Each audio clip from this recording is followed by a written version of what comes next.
The Grade Cricketer is a Twitter stream. It's about playing cricket at the grade level. Boys! Get a few today, did you? To be honest with you, I hate grade cricket. I went into to play for a team called the name escaped me. Obviously, sharing's always a big issue for young kids coming into a senior cricket team. I think it was like a witness league. A bit of advice for the player. That's what I want. I refer to the great cricketer here and I'll say, this'll do a little bit early. Pez, what a show! What a show! What a show we've got today. I'm excited for this one. Chris Rogers is in the studio. Shane Watson is in our heads. He's in our hearts. He's also on the show. We're talking Women's Ashes. We're talking the Big Bash. We're talking England, West Indies, South Africa, India. Some other stuff as well. And, of course, Grade Cricketer. This episode is brought to you by Budgie Smuggler. Use the code CHAMP at checkout. Watch the magic happen. My name is Ian Higgins. Sam Perry is he. Pez, this is everything, you know, as in this show is everything, mate. Right. And live. And you know what? We can't stray too far from the roots. We get many DMs all the time, as you know. And it's about the core of what the Grade Cricketer is, and Grade Cricket essentially, the darkness of it, the rich tapestry of the dark, sunny Saturdays. They're dark, sunny Saturdays. Yes. Which in a La Nina non-year is actually a bushfire All situation. cricketers understand that. But we like pain. This show is about pain, not Tim Payne. Though we like him too. We have spoken about him in the past. It's about pain. It's about what you feel on a Saturday afternoon when it's just not going so well for you, which is every Saturday. Exactly, he goes. And I felt, and we felt, heading into this season finale. Don't tell me how I feel. Which will last for 3 to 4 weeks, depending on when we want to come back before Pakistan. Whatever. Or some shit. Just give us a couple of weeks off recording. New Zealand, South Africa playing? Please. I don't know. Are they? Just a few weeks off recording. And I'm not saying the cricket season's over. Yeah. I know there's big bashes on and stuff, but Australia, England are finishing. We're just going to take a bit of a spell. Yeah. That's all. For most people, this is actually mid-season. Well, there's like 6 weeks left in a fixtures sense, but their season finished before Christmas. I think we've done 76 pieces of content over this summer. In 60 days. Just going to have a spell for a couple of weeks. Yeah. But figured heading into the season finale, yes, Australia's played England, but cricket is broader than that. And we've all come together over the summer. I was sent a piece of content over the weekend. I was in Sydney. How's the piece on it? The guy who sent it to me, Tom Morris. G'day, Tom. Friend of the show. Okay. Probably decent piece. Looking after him there. But he sent me this. I was at a restaurant with my family. Wow, It's nice to see okay. them. I know you're in Sydney. We were enjoying... Popped in. Hey, the trappings of Sydney. You know? The trappings of Sydney. You call it Sin City before. Sin City. Yeah. Yeah. There for a hit and run mission. Anyway, I digress. Sent us this piece of content, and I thought, you know, this is very representative. So I wanted to. It's all right, we've already put it up on the socials, but I thought the audio would be relevant. This is for every cricketer out there, and I want people to. It's a bit of audio. There's good visuals to go with it. You can see on our socials, but I just want you to listen out for the sequence of the cry of catch, the silence. You can just hear the guy at long off say mine. Maybe a bit too late before he attempts a catch, and then the bowler's comment. And there's a bit of context around it as well. Talk about it after. But just listen out for this. Let's have a listen. Close your eyes wherever you are, and here's the sound of summer.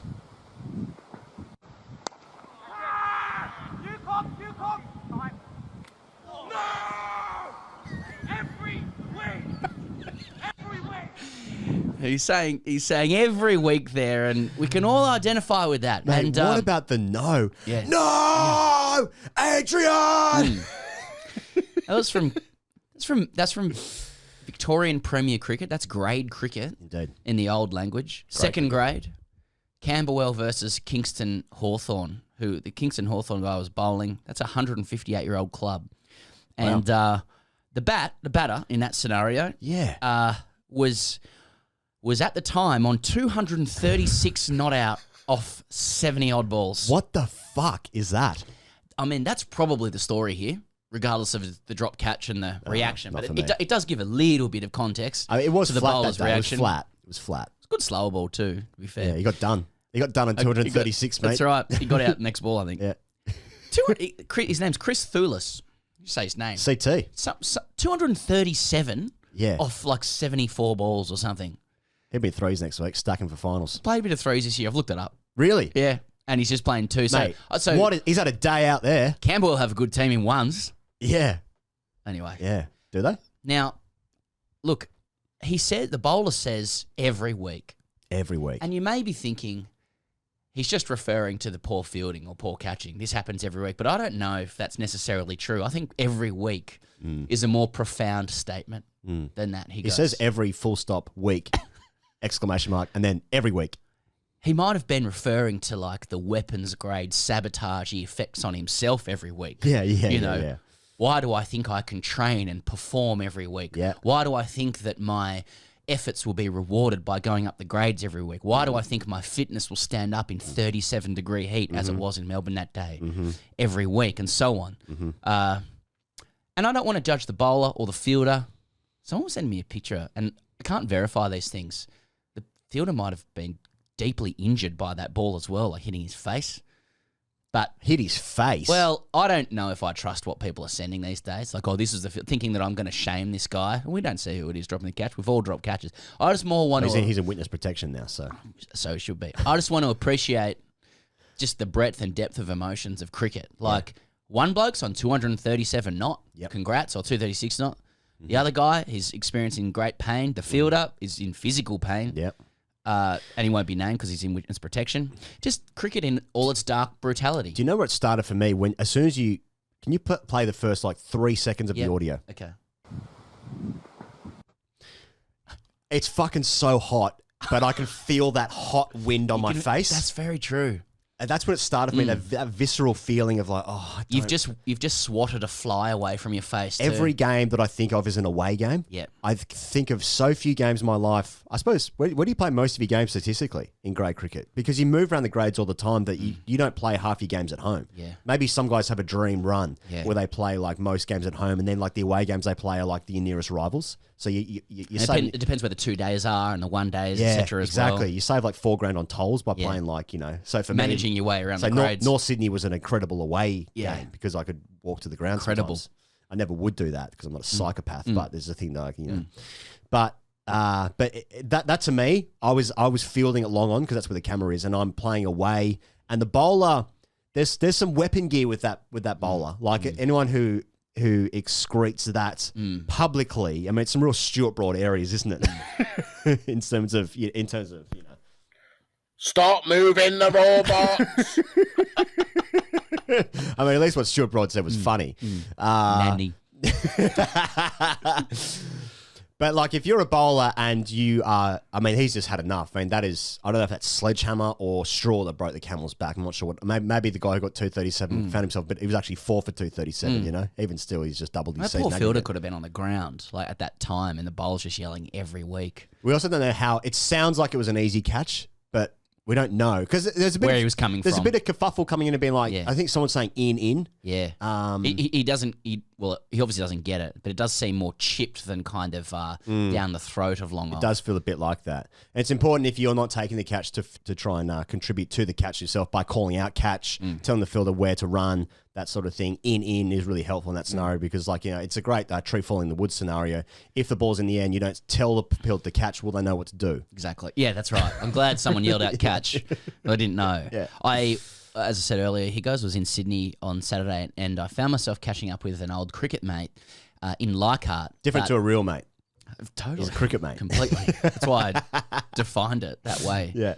And we decided to take a walk to just a couple hundred metres up the road to Petersham Oval. Oh, yeah, okay. Just because it's a Petersham Oval, top 5 picturesque grounds in Sydney for me. And the first time I played there, mate, a guy walked past with the full face tattoo.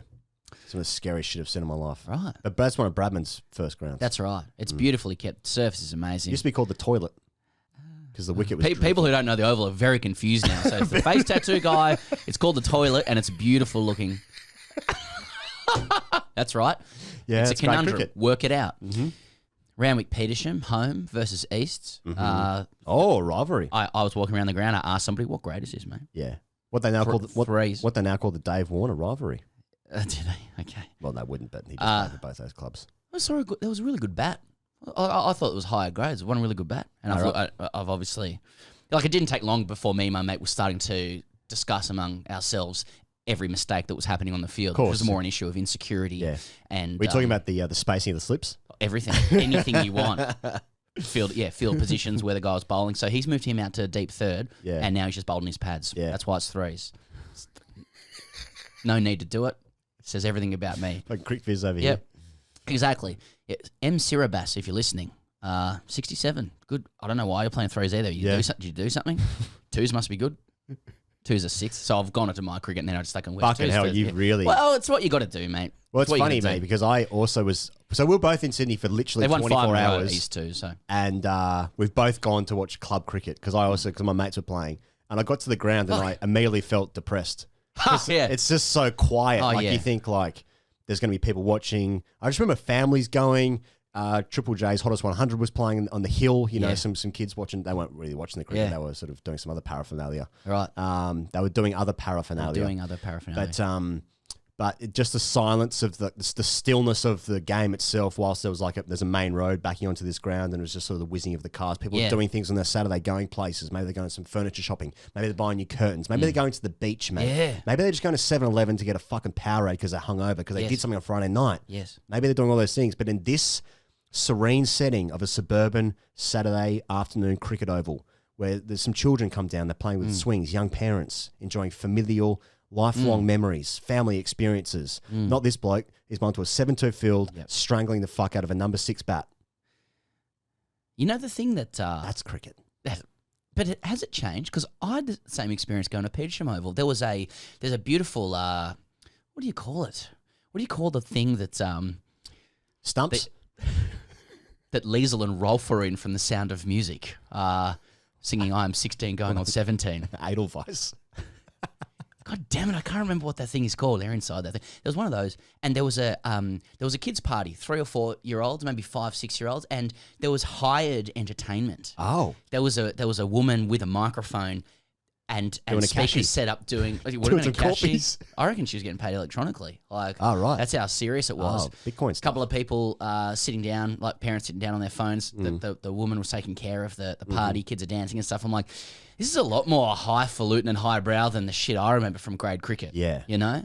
Like, I remember my memories of grade cricket is that no one was fucking around. No one was near whatever we were doing. Nah. Unless you're at Coogee or Manly and Yeah. people walking past and that's Favourite where your grounds. eyes were going. Yeah. Tell could not concentrate for a full Exactly. over playing But those like- grounds. You know, like that. You may as well have had fucking like been in the desert playing different places in grade cricket. Anyway, so things have changed. That's all, mate. I just wanted to set a scene of real cricket because we've been doing a lot of Australia, England, rich guy stuff, a lot of IPL shit. 140s, a lot of guys who are doing shit that none of us could dream of doing, Yeah. and normalising that. That's real life. Yeah. Every week. Pez, as you mentioned before, I think this one is going to be called season finale. Obviously, it is midway through the season for a lot of people, and 8 weeks if you're going to play finals, which is about like 1 or 2% of you for the most part. Your season finished, as I said earlier, before Christmas, and you actually cricket career died when you were about 10. All the best on Saturday though. But the juggernaut will roll on throughout the year. There's many things coming up. We're going to talk about in the moment. So obviously the Women's Ashes is happening right now. We'll speak about it just in a minute. And then there's the Men's World Cup. There's IPL to come. The men's team is playing. The Australian team is playing in Pakistan. There's 3 tours of Asia this year. We go to India at the end of this year. Anyway, there's lots of stuff happening, let alone the Big Bash final, etc. But we're going to take it'll be about 3 or 4 weeks off. Whenever the Pakistan series starts, we'll be going on. But Patreon will continue every Friday. Hashtag AskTGC Fridays. This is what we spoke about on last week's episode 74 of Hashtag AskTGC Fridays. Hashtag AskTGC Fridays. Welcome. There's a couple of guys kicking around with cock tricks in there. Yeah, grade look, cricket. I don't think cock tricks are ever going to go away. I don't think there's a movement for it. Not yet. If I'm in a dressing room and someone's got cock tricks, like I'm having a look. I'll have a look at a cock I don't trick. think I'm dealing like at 36. I don't think I'm dealing with sauce on blimp that well. In fact, I don't think I'm dealing with Pika. That's a bit low rent for me. Like I don't mind. I don't mind a cock trick that's like Sideshow Bob with the balloons. You know. It's always so jarring to like listen back to what we've said a few days earlier. Anyway, that's if you like that kind of gear, the looseness, the rawness of hashtag AskTGC Fridays every Friday, at patreon.com/great cricket. And now for the next 7 days, we thought we might throw back open the discount for the yearly subscription, which is Special offer. 15% off. That is until the end of January 31, before Feb 1. That's how the Gregorian calendar works. And for 15% off for the next 7 days for a yearly subscription to Patreon at patreon.com/great cricketer. Pez. For those who realise that for the last couple of weeks we've been talking about penis tricks, Yeah. I just want to be clear. If you are interested in the annual subscription at a discounted offer, if you want to get Looser, Dark Aurora, you want all that sort of stuff, Ben Rora might be on it. He might be. We don't talk about penis tricks every week. It just happens to be where we're at the moment. There's a lot of stuff coming in about it. And I want to be clear, in case people might be put off by that kind of stuff. We try and be as fair and balanced in the retelling of stories. This is not because penis tricks may come into the rubric of culture war. Some people might like it. Some people might think that it's too much. It's not a glorification of penis tricks. It's an information exchange. It's the truth of what happens and what has happened. It links the past and the present and potentially the future. It's the truth. It's culture. We're just mirrors. We're just merely mirrors. And you can come to your own respective conclusions if that's what you want. I don't know if any other podcasts or any other pieces of content are holding up that mirror. That's what we're attempting to do. And if you want a little bit of a discount on an annual subscription, 7 days, we're offering it to you. Patreon.com/GradeCricketer. Now, there's also, people will know that our audio, Gus Cannon, who's been helping us with stings throughout stuff for people on Patreon. Throughout the year, throughout the summer, has been putting together some tracks. There's a new one coming out today about Cam Green. You can get that exclusively as well. We'll be releasing the entire catalogue of Gus's work, plus some other stuff this week, I think, at patreon.com/GradeCricketer. You get that. That's the only place you can be able to find those clips. Been a lot of call-outs for those tracks as well. You know where to find it. The women's Ashes, Pez. They've only played one of the 3 scheduled games so far because a bit of rain knocking about in the city of Churches down there in Adelaide. But Australia won the first T20 with a huge, if true, innings from Talia McGrath on the back, Pez, of your relative, Elise Perry. Not being picked, not in the starting 11. Someone got the genes. Someone got the mitts. Elise Perry not picked in the starting 11 when she was fully fit for the first time, maybe since she came into the team, or maybe since she was also playing for the Matildas at the same time. But Talia McGrath we saw what she did against India. When was that? It was at the start. It was at the very start of. It was like September, just before the men's Ashes started against that series. Was doing wonders, Talia McGrath, and then she sort of, in my eyes, has replaced Elise Perry as like the premium all rounder. But this is, I'm putting in the same category of like Messi, Ronaldo. It's like there's a beginning of the end a bit, Elise Perry, maybe. Sunrise, sunset. Is that what you're saying? I'm doing sunrise, sunset. Cats in the cradle. Mm-hmm. And the silver spoon. Is Elise Perry career over? I don't know. She's a champion. And I mean that in the true sense of the term, like the Muhammad Ali. The Muhammad Ali sense. Okay. Just to be clear. Perry champs Perry. Interesting. Just to be clear. Yeah, and I think that she's not been the same since her shoulder injury, really. And I think if she recovers from that, I'm sure she'll be fine and back and ready to go. But if not, then it's been a pretty fucking good career. I think she's got more to offer. Mate, in this game... Oh, of course. She'll still play. Of course she will, yeah. In this game, absolute destruction. I mean, England made 170-odd in the first T20. Yeah. And, England Twitter started to rise up, didn't they? Mm-hmm. Comments started to get a little bit snarkier. The Empire's back. A little bit wittier. Mm-hmm. Is this what it's like? Oh, very witty. A little bit of side mouth stuff, the sort of English version of side mouth. Yeah. And then Talia McGrath absolutely fucking bombed them. They were 40 short. Yep. And Lanning stayed with her for the best seat in the house. Just some Lanning runs. Good, safe. Yep.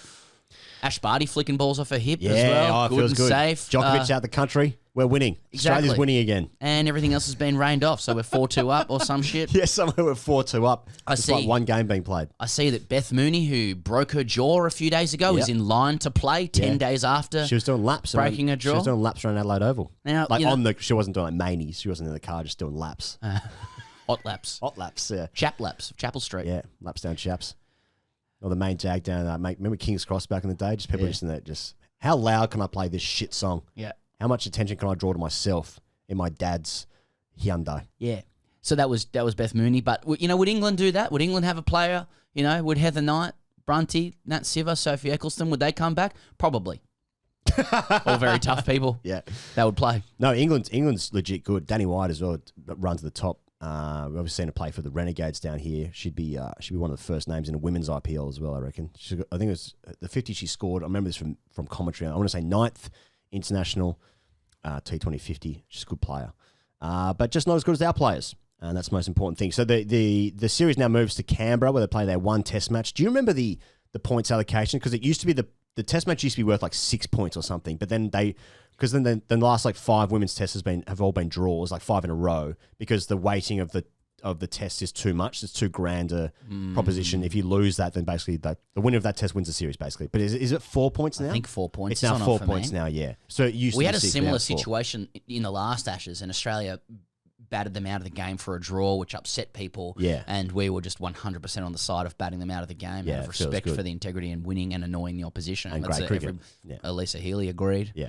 And I sort of wouldn't mind the same thing happening if it annoys the same people. Yeah. So hopefully a good turnout down in Canberra. Taylor Vlamic is ruled out of the Ashes and the World Cup, Pez, which is going to be in New Zealand later this year with stressies. Stresses in the foot, which I believe she's had before. She's had stress fractures in her foot before. No good. Now, Beth Mooney, you said before, she got a fractured jaw. I think it was from Matthew Mott, the coach, on the wanger. On the old dog stick. Yeah, bumping her. On bumpers. Fuck. Ruthless. So that's this comes in as well, Pez, just talking about World Cups and etc. Because the men's World Cup fixtures, which is going to be the men's T20 World Cup, the fixtures have been released.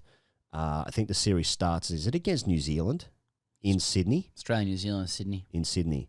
And then the next day is India, Pakistan. Is it? Is that early? Yeah, it's on the 23rd, isn't it?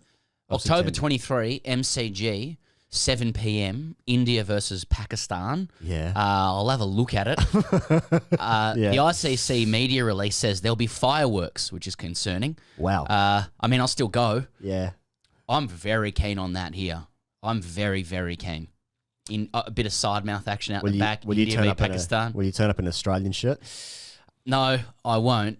I'm just going to turn up as a very interested observer. There'd be 100,000 there. Like it'll absolutely sell out. It'll bang, yeah. Yeah. Okay. So I think that's concerning. Because of the fireworks. Yeah. So I think Australia and New Zealand's the day before, the 22nd. Okay. I think. Okay.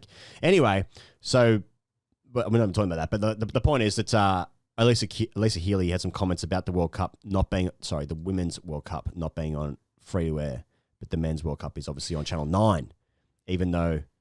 So those who aren't playing in Australia, being this podcast, Channel 9 used to have the rights in Australia to the cricket. That was Richie Benaud, the sort of the OG crew, and then Channel 7 and Fox split the rights of the last 4 years ago for a 5-year deal, so that'll end at the end of next summer, where we have South Africa and the West Indies coming out here in Australia. And then Channel 9 also had the 2019 Ashes and World Cup, didn't they? Because they had subsidiary previous rights. They weren't subsidiary, they just had the previous rights from the package deal. Anyway, so Channel 9 have also got the rights, though, for the Men's World Cup, but they did not pick up the Women's World Cup rights. So there's been a bit of an issue because it was more than a bit of an issue. Channel 9 announced in its media release that it would broadcast the 2022 T20 World Cup and the 2023 ICC Men's Cricket World Cup. So Alyssa Healy quote tweeted that and said, in light of this morning's interesting news, I'm going to offer up 20 KO Sports gift cards for people to be able to watch our World Cup next month. And she then went on to say, make some quotes. She was just disappointed that Channel 9 had picked up the Men's World Cup and not the Women's, and it had also just referred to the World Cup as the Men's without even noting the Women's World Cup was there. I think they did in the second paragraph, but the point still stands. And she just said, I mean, it's going to be televised. People are going to be able to watch it. It's just the fact that it's not going to be on free-to-air television, which makes it accessible to the majority of Australia. She's not saying it's a step going backwards, but it's a slap in the face to say we're not commercially viable, that someone doesn't want to stick their hand up and say, you know what, we're going to put this on the telly so that everyone can watch it. Fair enough. And guess what? Just after that, KO Sports said that it would make it available for free via its freebies package. So you can watch the Women's World Cup for free on KO. Good result, KO, I reckon. And well done, Alyssa Healy. So it feels chicken and egg, that stuff, because someone who's buying these rights is making they're making a decision that they can't make enough money off it to sell advertising around it too, right? But then if someone does that the first time, and maybe they make a small loss. I bet the next time though they make a huge profit from it because it's you know what I mean, chicken and egg. Like what comes first? If you put it on television, then more people will watch and more people will come to this product because it's on free-to-air TV. In the same way that's what's happening in reverse in the UK with Sky, as opposed to what was it on before, Channel 4. So yeah, anyway, it's on free-to-air. I think Alyssa Healy's done well. There's good advocacy, and people will see it for free. Do you want to do some viscerals? Yeah. Okay. Well, so thank you to everyone who participated in the Visceral Minute this summer. The question was very simply, how does Australia and England make you feel? We wanted visceral responses, and we've only been able to play a small section or a small component of those who've sent them in, mainly for quality purposes. But then it's pretty hard to get through like 400 of them. So we just asked you. We asked you again for just a few thoughts, and shall we play them in their entirety, starting from here? Here we go. You fucking Aussie cunts thought you were going to win fucking 5-0. You lost. You won fucking 4-0. 4-0. That's fucking shite. Thank you. Chop, marry, avoid. The Bison, Papa Stein, or Paddy Cummins. What was the last one he said? Perry what? Do it again. Chop, marry, avoid. The Bison, Papa Stein, or Paddy Cummins. Like Perry Cans. I'm just confused by that accent because it drifts between English and Australian. Then It's like maybe Adelaide. they've intoned that we're preferring like I see, the accents. I The see. more north it gets I see. in the UK. We'll keep going. I'll just chop all of those. Yeah. I mean, Yeah. I'm not going to really. If it is me, I'm not stacking up to the Bison and Stein. I'm not even pretending to. No, I'll take the eyes though. Thanks, brother. Why couldn't it fucking rain in the men's when we didn't stand a chance of winning the games? That's it. See you at Edgbaston, and that Conway Bumble impression is shite. As shite as his hair. Well, as long as These we're are Harry feeling Conway things. was interviewed last night after bowling the last over. He must have done the Bumble impression. I've done it again. Is that, I don't know. So I'm guessing. It's pretty famous that. Yeah. Wait, was he on commentary or something? He did it? Maybe. I can't remember what it was. but yeah. Stop moving the Sorry, that robot. was last time, but All right, the Big Bash. Now, a couple of main takeaways, which isn't cricket. let's leave with that. Well, the first one is and Maxwell hit the biggest BBL score ever. Was it 150? Haven't got it written down. 54 off 6 balls, was it? Or 7 balls? How is that? Is that not cricket? That is cricket. That is cricket. I mean, it was barely cricket. And then Stoinis at the other end hit 70 off 30 or something like that. Incredible partnership. Scott on Patreon wrote in. I've not included his last name because I don't know if he even wanted this read out, but I'm just going to read it anyway, just in reference to Maxwell's innings. Scott said, I've never written to you before. I've never felt the need nor the want, as is my want. I've never played cricket. I went to the nets twice. My girlfriend bowled me cleanly, repeatedly on both occasions. I cannot bowl with a straight arm. Regardless of all this, I write to tell you that Maxie and Pappy just gave me a full, throbbing, painfully so, erection that no woman or love has ever given me before. Even now, my stick is simply comparable to the 2 sticks I just witnessed. I do not know what to do. Please help. I mean, that's some. Maxwell runs and like they're quite different because Maxwell has some grace to it. It's not bludgeoning, whereas Stoinis is a bludgeoner. It's power for me. Yeah, that's right. For me, yeah. Stoinis is a striker, and whereas Maxwell... Different to the Adelaide Strikers. He plays for the Stars. Yeah, I wasn't saying that he was an Adelaide Strikers player. Yeah, good knock from... Yeah, always lovely to see Maxie in and of himself just destroying coats. The main story from last week in the Big Bash, though, was Steve Smith was blocked. Was the Strikers kind of carrying over? Yeah. Sort of set some good plans to some guys.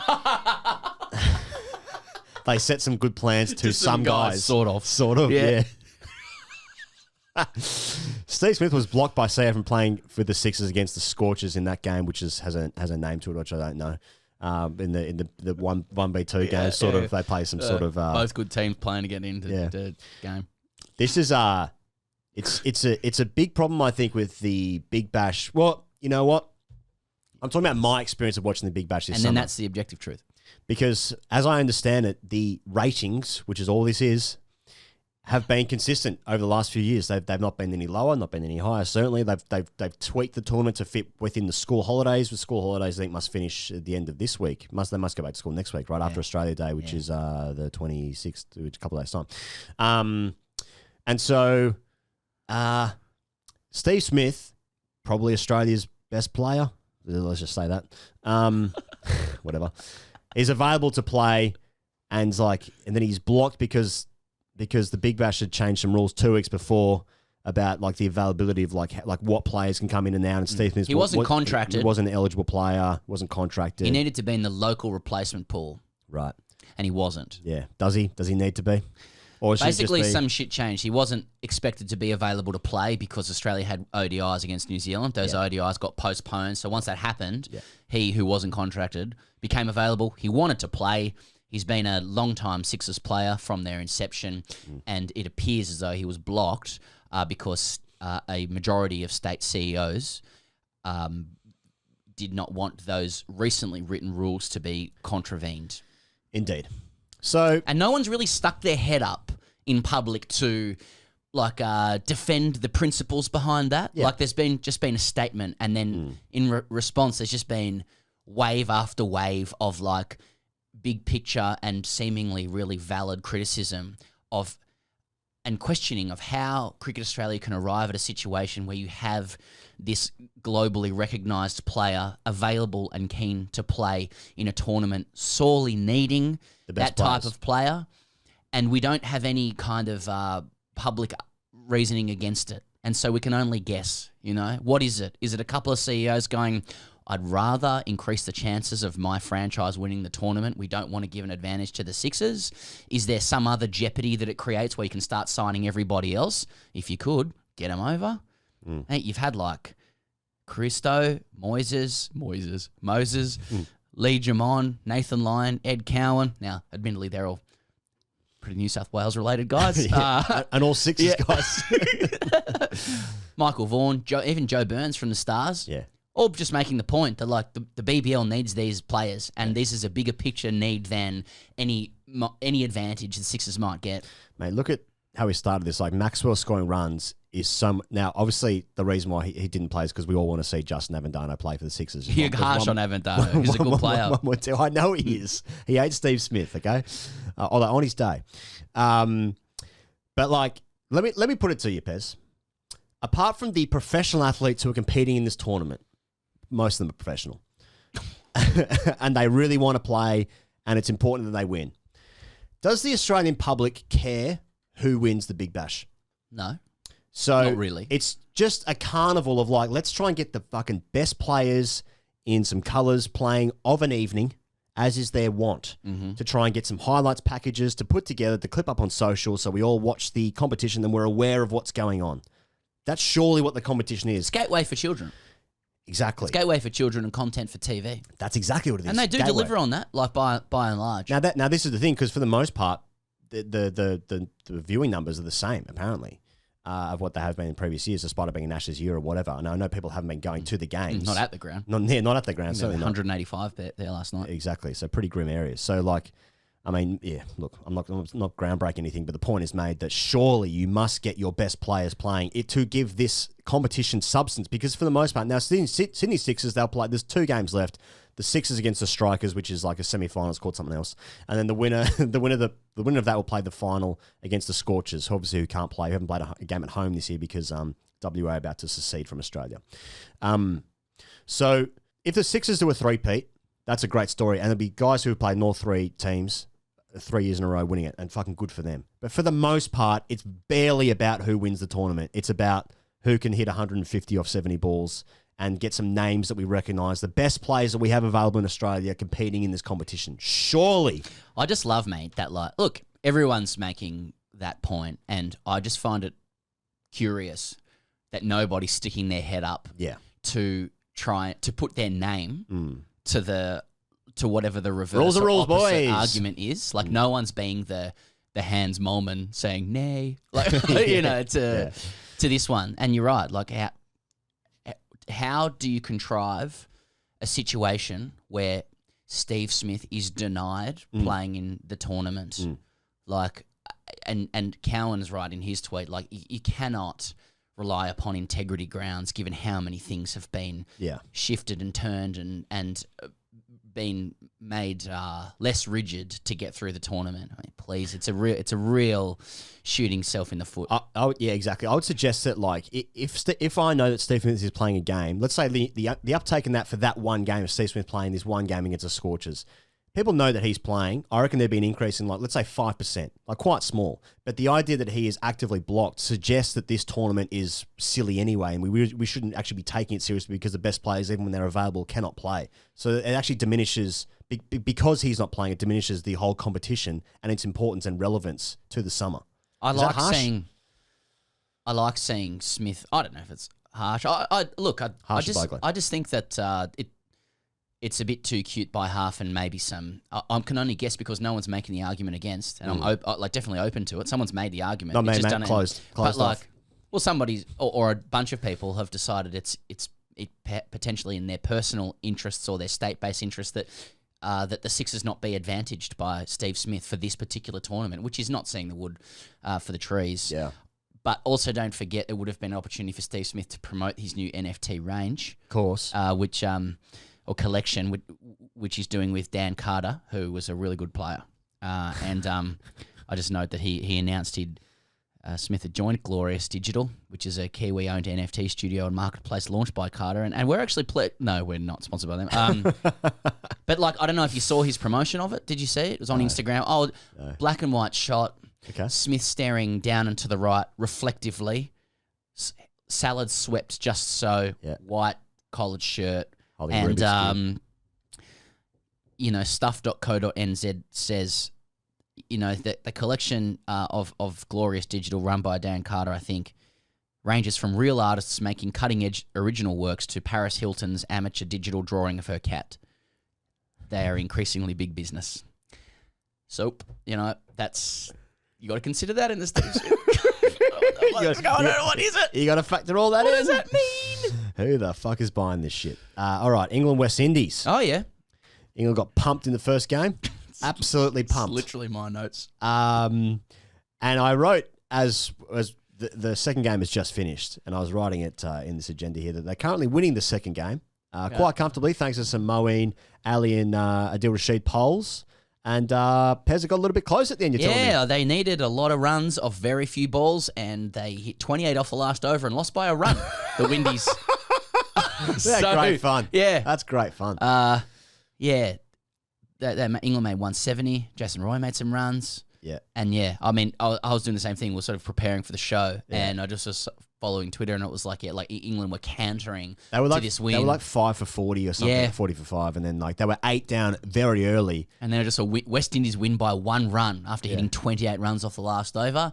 Don't know too much about it. England said, by 1 pardon run. me. Yeah. Pardon me. Yeah. That's crucial bit of information. Yeah. That it's the biggest 1-run smashing of all time. Yeah, England smashed them. Yeah, England smashed them by 1 run. Yeah. I saw Nick Compo, friend of the show, say that Adil Rashid with 2 for 24 said he's bowling like worn in his pomp. I mean, I haven't seen one ball of it, and I'm like, Compo, come on. I bet he hasn't. You're undermining yourself, Yeah. Compo. Yeah. That's the thing I'll pick up. Hey, friend of the show, was welcome. You've said one thing. And I haven't even seen it, and I'm just rejecting it. Yeah. As is my want. Indeed. South Africa, India. South Africa, India. Is other cricket going on? So after the Test series, which, as you will recall, Sam, South Africa won the Test series 2-1. And then there's 3 ODIs, and India have been swept 3-0. South Africa won all 3 ODIs. Got the broom out. The third ODI, South Africa won a tight one by 4 runs, bowling India out with 4 balls to spare, defending 287. De Kock, who's obviously retired from red ball cricket for South Africa, but he's still playing the white ball stuff. 124 in the batting. In the first ODI, runs, in fact, centuries for Bavuma and Rassie van der Dussen. And this is in the context as well of KL Rahul, who's been captaining this ODI team. He captained the second Test match for India because Rohit Sharma is now the white ball captain of India, despite him being 35 or 36. He did a hamstring before, he hasn't recovered, so he's actually didn't travel to South Africa. So Kohli's still batting 4 or 3 for, I think he's Kohli's 4. there. He's playing, but he ain't captaining. KL Rahul is the captain, and he lost that second Test match, and he's lost all 3 ODIs. Look at that. Is it interesting? 4 losses in a row for India. 3 losses in 5 days. No Pandya, no Jadeja, Sharma, etc. Okay. And no runs for Kohli still. He got 250s and a globe in this white ball series, but it is it is amazing. Now, I'm not saying like it's the end of college. I'm not saying anything ridiculous like that, but this is the end of his career. Did you see? It's just amazing. He's got 70 international test hundreds, and he's now waited it's like 2 years for 100. It's amazing. Like a guy this good. Yeah, I'd kill for 250s in a series though. Kill for it. Yeah. Kill and then to be told it's sort of it's unders. Yeah, that's right. I'd skin some cats. Let me tell you. 4 in my career. De Kock, player of the match, player of the series. He was interviewed after the game. Was he player of the series? And he said about his 100. Yeah. He said it wasn't flat at all. The pitch. It was a wicket where you never quite in. Of course, you can take the boy out of Test cricket, but he still knows his way around how to reflect on 100. Yeah, fucking horrendous conditions. I was thinking when I was on about 110, I was like, it's a little bit too pace this wicket. Exactly. It's still got a bit in it. I've just not felled in here. Yeah, I've never felled in. It's over 120 after 20 overs.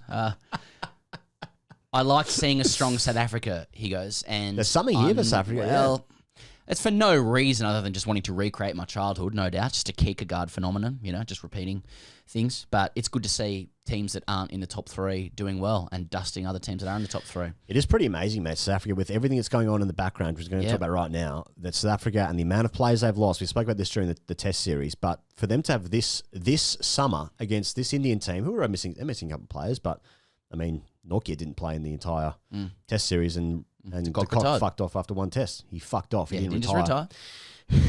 Must be aggressive. I'm announcing today that I'm fucking off. But in the background, Pez, of South African cricket now, a few months ago, we spoke to Firdaus Moondar, who speaks brilliantly on South African cricket. She's been on the show maybe a couple of months ago. We're talking about the social justice and nation-building hearings. They've shortened to SJN Hearings. But Mark Boucher, who's the coach of the South African team, is being accused of gross misconduct in the follow-up to those hearings. This was before the Ashes started, so it must have been like September, October, something like that. I think we were talking about this. So the charges against Mark Boucher, which I think we have spoken about in the past, but he was singing, the team used to sing a song, and in that song, and I apologise if this is offensive, but in the song it was referring to Paul Adams as brown shit in that song. There's also, which Boucher has said that, yes, he did sing that song, but he didn't write the lyrics to it. It was what he said publicly. I wasn't the songwriter. He's been criticised for the response to the BLM movement, and how the team dealt with that, which I think includes the De Kock thing in the World Cup as well, and also how he dealt with an assistant coach who stepped down in 2020, I think. CSA, Cricket South Africa, will argue in favour of dismissing Boucher. This also involves loosely Graham Smith, who's the chairman of CSA at the moment. So Boucher's currently contracted until 2023, and which is the end of the World Cup, I think it is. He's contracted to, and it's actually incredible that the South African players are doing so well on the field against a very strong Indian team. A great summer for them, and Boucher has won 3 of his 5 Test series. He's got a good record going, etc. But this looks like this might be the end, because I don't know how he can. I suspect his job is becoming untenable. I'm not sure how he comes out of these hearings, which will start after the team returns. So New Zealand, South Africa are playing, I think it's Feb 17, they're going to New Zealand, 2 Test series there. And then I think these hearings will start after that when they come back, which is early March. I suspect that Boucher's position may be untenable, though I will admit to not being fully across the cultural implications of the SJN hearings, etc. So maybe we should speak to Firdaus in the coming months. Yeah, I think that'd be perfect, particularly if they retain him for whatever reason. But it'd be interesting to see what Firdaus and those guys say. So that is what's happening in the world of cricket, I suppose. Pez, we've gone around the around the world. Sure, there's some other shit going on too. Almost definitely with cricket. But before we speak to Shane Watson and Chris Rogers, we should thank our dear friends at Budgie Smuggler, budgiesmuggler.com.au. If that's your preference, you can use the code CHAMP at checkout. You know the deal. We had a great chat with the people at Budgie last week, off air. Will not reveal the contents of the chat, other than to say that there was a lot of mutual admiration and furious agreement on the wonderful purpose of both ventures. But I want to talk about them. Are you across the? Do you hear about Carragher was saying, Jamie Carragher on Monday Night Football was talking about how he didn't think Messi was a very good transfer for PSG. Like him going there was not a great move, and then Messi is DM'd Carragher. Ha! And then Carragher was talking about it on Friday Night Football. Yeah. And he was saying, like, I'm not going to fucking release DMs, but like he basically called him a donkey. Messi called Carragher a donkey. You could be taken both ways. You know what I mean? I'd be revealing that too. Yeah, here he is. Here's Donkey. Yeah, that's right. Hey, call me Donkey. Fair enough. I mean, yeah, if Messi DM'd me, I'd be fucking telling the boys about it too. You know when you get a message and it's like, well, I don't know what Messi's handle is, but like that's coming up on your phone. Be like, oh, I'm having a look at this. Yeah, that's right. I'm having a look at a text from Lionel. Exactly. Yeah. Anyway, that's some off-air stuff that we're also not revealing. That's right.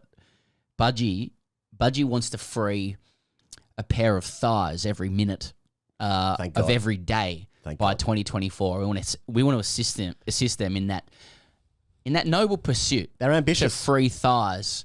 They're freeing thighs every 2 minutes this year, and I mean, it stands to reason as everything quickens up in this world that thighs too should be more rapidly freed. Yeah, that's right. And I've always said that. In my head, 10 times fast, actually. Thighs should be more rapidly freed. I've got the song in my head, Betty Davis Eyes, and I'm relating that to Betty Davis Thighs. Right. I just want to say that out loud. Betty Davis, did she have thighs that required freeing? No, not that I remember. I just remember the song. Yeah. Well, she would get smugglettes. Did a cover of it. I wonder if Betty Davis ever wore a bikini. She might have been in the market for smug. Oh, yes. And they were full... And the thighs What weren't... was that? No, yes. I'm looking at it. Betty yes. Davis. And back then, the bikinis... this is live marketing. The bikinis didn't free the thigh. It actually it sort of goes a third of the way down the leg. So it's like a free the nipple movement, but for thighs. Well, look, I'm not going to speak for Betty Davis. She's got Betty Davis thighs. Betty Davis thighs.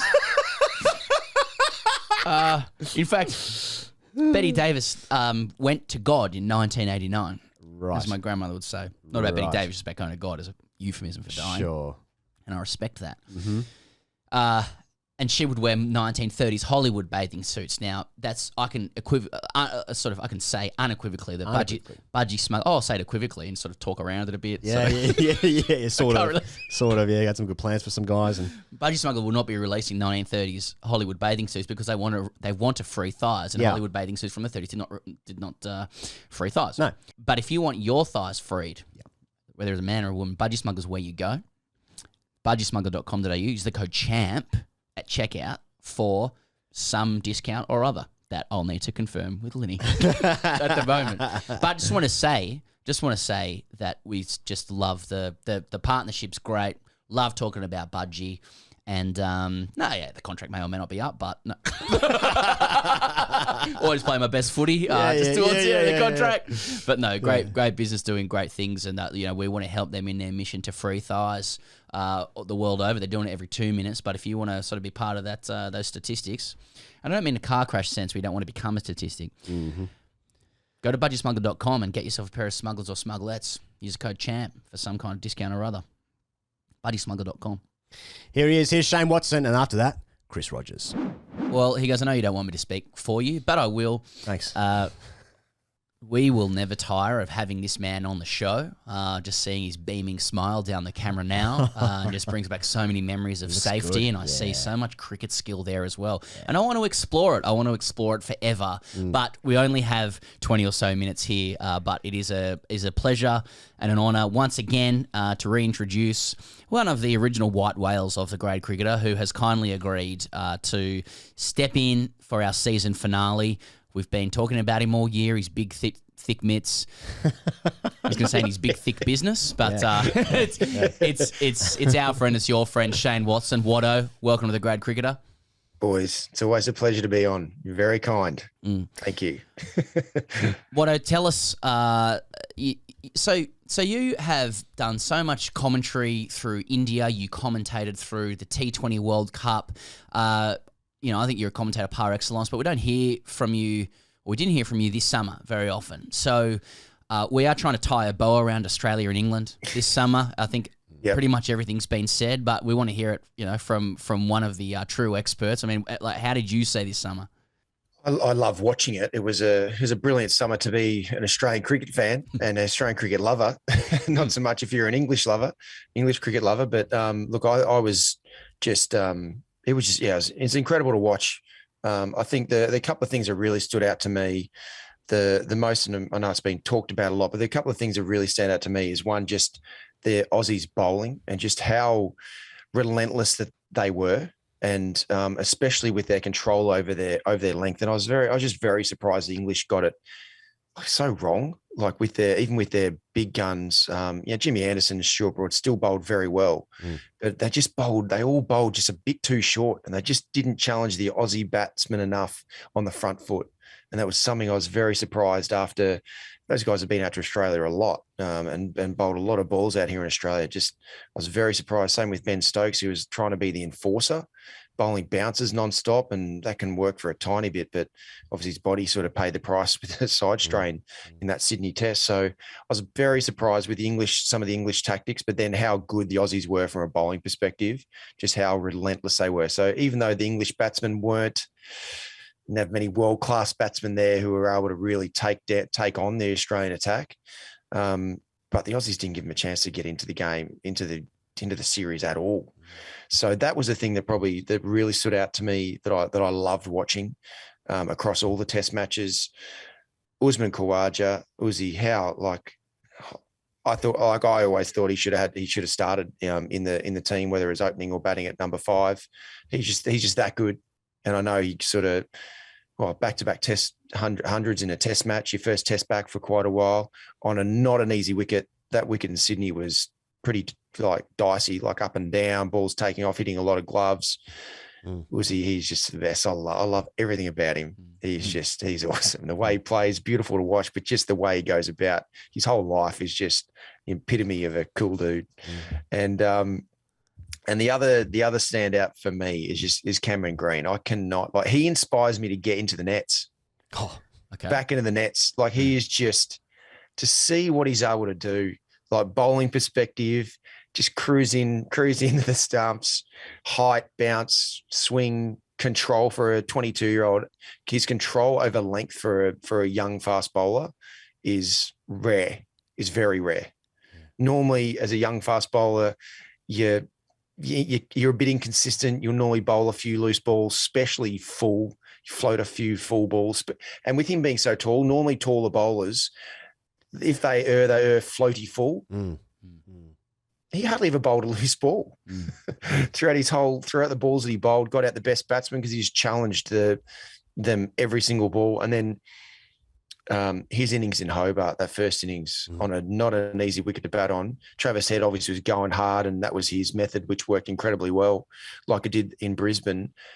But the control that Cameron Green had in that first innings on not an easy wicket to bat, it just looked like he's batting on a really flat wicket against sort of first grade bowlers. Just his control, defence, put away the loose balls, didn't look rushed.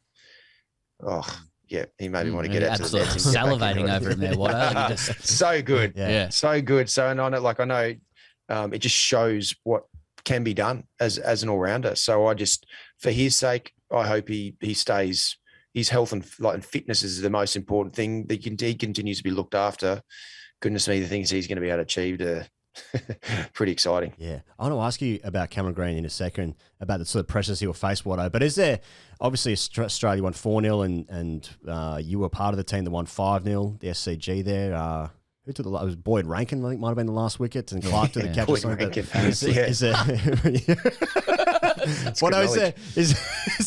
Is there a part of you which saying Australia nearly get 5-0 this time around, sort of 4.9-0, a little bit like, yeah, boys, takes a lot to win 5-0? A little bit.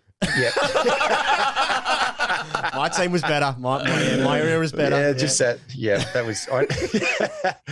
Yeah, it's always special to have achieved that 5-0 sort of victory. The way we played and the way we dominated against the English team, and yeah, there's always a tiny little percent to go. Yeah, it's not that easy to do, but we were. Yeah, but it was awesome to see the Aussies dominate like they did. And also to see just the people who came in and made the most of their opportunities, like Scott Boland. He's been a true first-class journeyman. He's I played a bit of first-class cricket against him. He's been around for a long time, just doing his thing, just keeping it really simple. And he got an opportunity, and it's just what an amazing story that is. And to be able to see him bowl so well, so accurate, and the English would have loved to have a bowler who was able to be so accurate like that. Throughout their spells, like Scott Boland. What a story that is as well.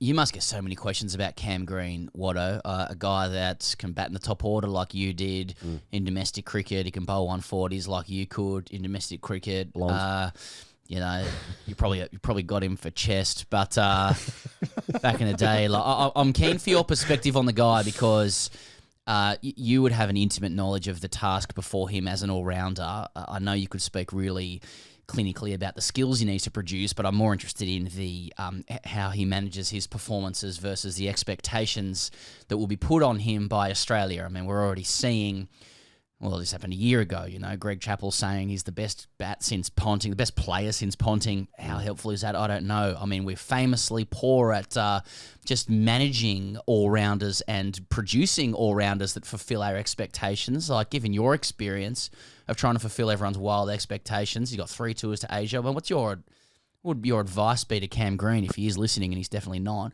around managing expectations on him as all-rounder? The biggest challenge for him is just to be able to stay grounded like he is. Like I just, the thing that I love about him is he's pretty unassuming in a way. Obviously, he's got a big stature. His cricket skills are incredible, but he's pretty unassuming the way if he's not overexcited, he's not over emotional, which is what I was, which sort of it was a positive, but also a big downfall as well. Because I used to get sort of worked up a lot, and the expectation used to really sit very heavy on my shoulders. Where I know it just seems from afar that Cam Green is it's just a bit more sort of passive, a bit more sort of relaxed and a chilled sort of guy, which is a really huge advantage that I think that he's got. And just been able to see how he found his feet, like even throughout the Ashes series, a lot of pressure on him after those first couple of test matches, not getting a start.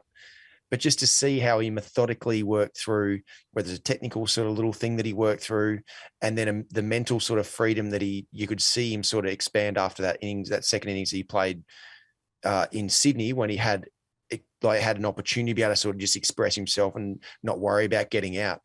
If he's able to continue to replicate that, which he absolutely can if he's got the right people around him to help him move into that mental space all the time, because he's got the cricket skills. There's no question about that.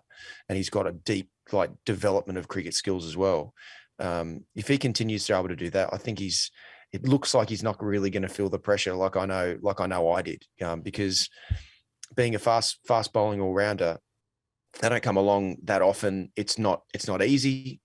It's not easy physically and mentally, and the expectations are very high. But I just love watching him play. I love the way he goes about his business, and I really feel like he's got a great sort of internal sort of setup to be able to make sure that he doesn't get sort of overawed. He doesn't sort of read into all the expectations that are there. He just is able to see how good he can be. And gosh, if he's able to do that, it's going to be incredible to watch. There might not be many guys in the diaspora of Australian cricket history, Watto, who have played as many games away from home, like as much cricket outside of Australia as you.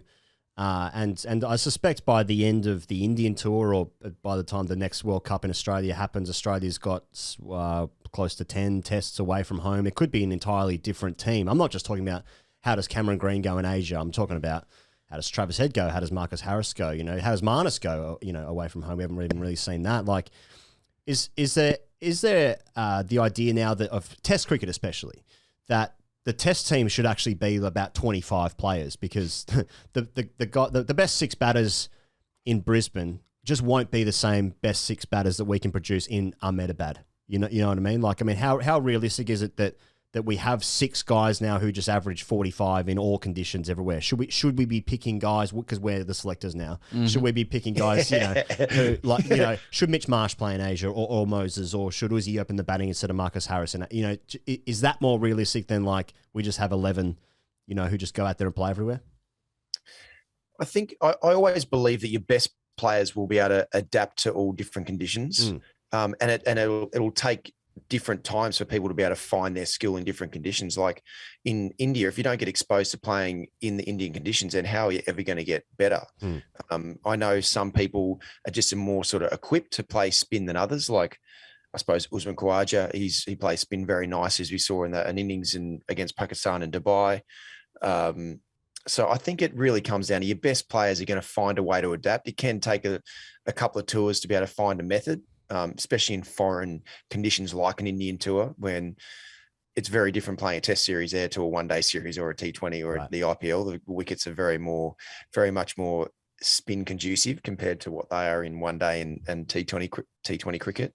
So you do have to develop a method, but I always believe your best players will find a way. If it's not on that tour exactly, that learning experience they'll get from that tour, the next time you go there, they'll be more equipped to be able to make the most of it. And that's the only way you learn. You see with like Joe Root, when he first came out to Australia's first series that he played, he got out sort of driving on the up quite a bit because of the extra bounce and pace in the wickets. And then the next few times he comes out, he's developed a method to be able to be much more effective. So without those experiences, if you're trying to shield the players, even your best players, then they're not going to be able to develop those skills by their mistakes. So that's why I always believe you've got to pick your best players. Even if it's not right, they haven't got the exact skill at that moment in time, they'll figure it out and work it out really quickly. So then you'll reap those rewards in future tours. In terms of the setup of the team, Watto, you've been doing an article with the Times in the UK. You wrote recently that you have a feeling Justin Langer's not going to get his contract renewed. Otherwise, the players would have come out much more strongly in his defence. Now, there's lots of former legends that are mounting strong arguments in his defence every day. You know, Gilly one day, Marto the next, Steve. It's like it's sort of being orchestrated. But like, it's almost assumed that the players would prefer a change. And much of the debate is now turning to how much influence players should have over an appointment. So it's Cricket Australia's decision over what happens with JL. But they've been clear too, through Ben Oliver, that they're going to talk to the players. How much they talk to them depends who you listen to and to which side they're on. But like, you've been careful not to put your own judgment on it there, by the way. You're just saying you've got a feeling that's what's going to happen. And you're also the president of the Cricketers Association, so you probably have a conflict too. But like, as a former player, like how important is it, do you think, that Pat Cummins, as the new skipper, is delivered the coach that he feels is best placed to take on the new challenges that await the team? Yeah, it's a great question, because the fine line is having a coach that's only going to be a yes person to you. And depending on the personality you are as a leader and as the senior group in general, the senior leaders of the group, and there's a number of them now, they want to find someone who they've got a really good rapport with, but also the coach, there's a line where they know how to push the players to be better as well. And sometimes the personalities it can work for a period of time, and then it can fall away at times when either the coach goes a little bit too hard and sort of gets that player offside because they're just continuing to sort of push the player, because they know, like, the coaches are there, they've got a lot of experience to know how to try and get the best out of players. And you think at the time as a player, oh yeah, I know everything I need and all that sort of thing, but the coaches have got more life experience, they've got more cricket experience of what they've seen, what they played majority of the time. So it really comes down to making sure that there's also, yes, Pat and the senior leaders of the team want to make sure that if it's not Justin Langer, then it is someone who they know they've got great, they get along with really well. But they'll also, there's another person like Ben Oliver, for example, who's also asking the right question around, well, yes, they get along with this coach well, but is that coach going to push the limit to how good they can be as well? Are they going to set the environment up for them to get better? But also, are they going to have the appropriate conversations at the right time if things are starting to sort of move in the wrong direction? And it's obvious to see. So that's probably the biggest challenge, because I believe the players should, if the environment's not what they want, then they should be able to push it in a direction to provide an environment that is more conducive to playing. So for me, in and around the sort of Mickey Arthur coaching at time frame when he was coach, things sort of, the leadership group around, and this is like Cricket Australia sort of coming down, like pushing down into the team, that I just felt some things that were happening weren't the things that I got taught how to play the best cricket for Australia. So, so there was a big push, and I was one of the people to sort of be pushing back up to Cricket Australia to say, look, I don't think this is not the right environment. I don't believe this is the most success, an environment that's creating success for everyone. It might be for a couple of people, but not for everyone. So then it sort of got pushed back up, and in the end it worked out that Darren Lehman took over, who was absolutely the perfect person at that moment in time to be able to just open up a group to provide a performance sort of environment. And I do believe that now there is I think there's only like a probably 3 or 4 year tenure on a coach, especially an international coach who's it's nonstop on tour, nonstop all year round. It's hard work. You're like, Justin Langer is away from his family. It's all year round. And this is what I believe. And it's not because, and I love JL, and it's incredible to see what he's been able to help create in the last 3 months. T20 World Cup winners, Ashes 4-0. So he's done what he's created has been brilliant. But I also seen it from my experience with some coaches, they can get burnt out as well, because 3 to 4 years is a long time of being on tour, being fully engaged with a similar group all the way through. So that's my perspective of what I've sort of experienced and what I've seen. Do you reckon it's even feasible anymore, for one guy to look after all 3 formats? Because I heard Mike Atherton talk about Chris Silverwood, who Chris Silverwood's probably going to lose his job, unfortunately for him. But like the idea that he was trying to plan for an Ashes tour during a World Cup campaign, which they were within the top 2 teams who could have won that, and then we heard for 2 years how they were planning for the Ashes, and then what the hell happened? Like, what planning was there for the Ashes, given the teams they picked and the tactics and whatever? So is it even feasible anymore for a guy to look after 3 teams, because there's so much cricket non-stop? Because I know in the past you've said Stephen Fleming was like the best coach you worked with at CSK, and he's done great things in Melbourne Stars as well, but he just does he's not looking after New Zealand at the same time, or another international team, So, I mean, that's a sort of separate question, I suppose. But do you think it's feasible for one guy to do all 3 formats in internationals? Well, I don't think it's sustainable for a long period of time. Right. I think if someone, and I get why a head coach would come in and go, I want to coach all the formats, because I want to sort of put my own mark on an environment across Australian cricket. And if I believe I'm the best coach to coach all 3 formats because I've got all the skills necessary, then awesome if they're the best coach. But I believe it's not sustainable to be able to do it I think if you're doing 3 formats, I think it's really hard to do it incredibly well for more than 2 years. Yeah. So that's why I believe to break it up means that if you get the right coaches in the right sort of formats, then it's much more sustainable. That someone you can get an amazing coach to do it for so it'd be an opportunity to be able to potentially get Ricky Ponting to be the coach of Australian T20 cricket or Test cricket or whatever it is. It's a shorter period of time. It would fit into his life better. It's more sustainable because he's not just on the road and on the fully engaged in everything around the team, going up into Cricket Australia and having to absorb everything that's going around in the leadership of Cricket Australia. So I think it's a more sustainable sort of model over a longer period of time if you do have at least 2 coaches, separated between the formats, because otherwise I believe with my experience, I think nearly even 2 years is pushing the limit of what's sustainable, because it's just mentally so taxing to be on tour and absorbing all the pressures and everything and what's expected of you around it. Yeah.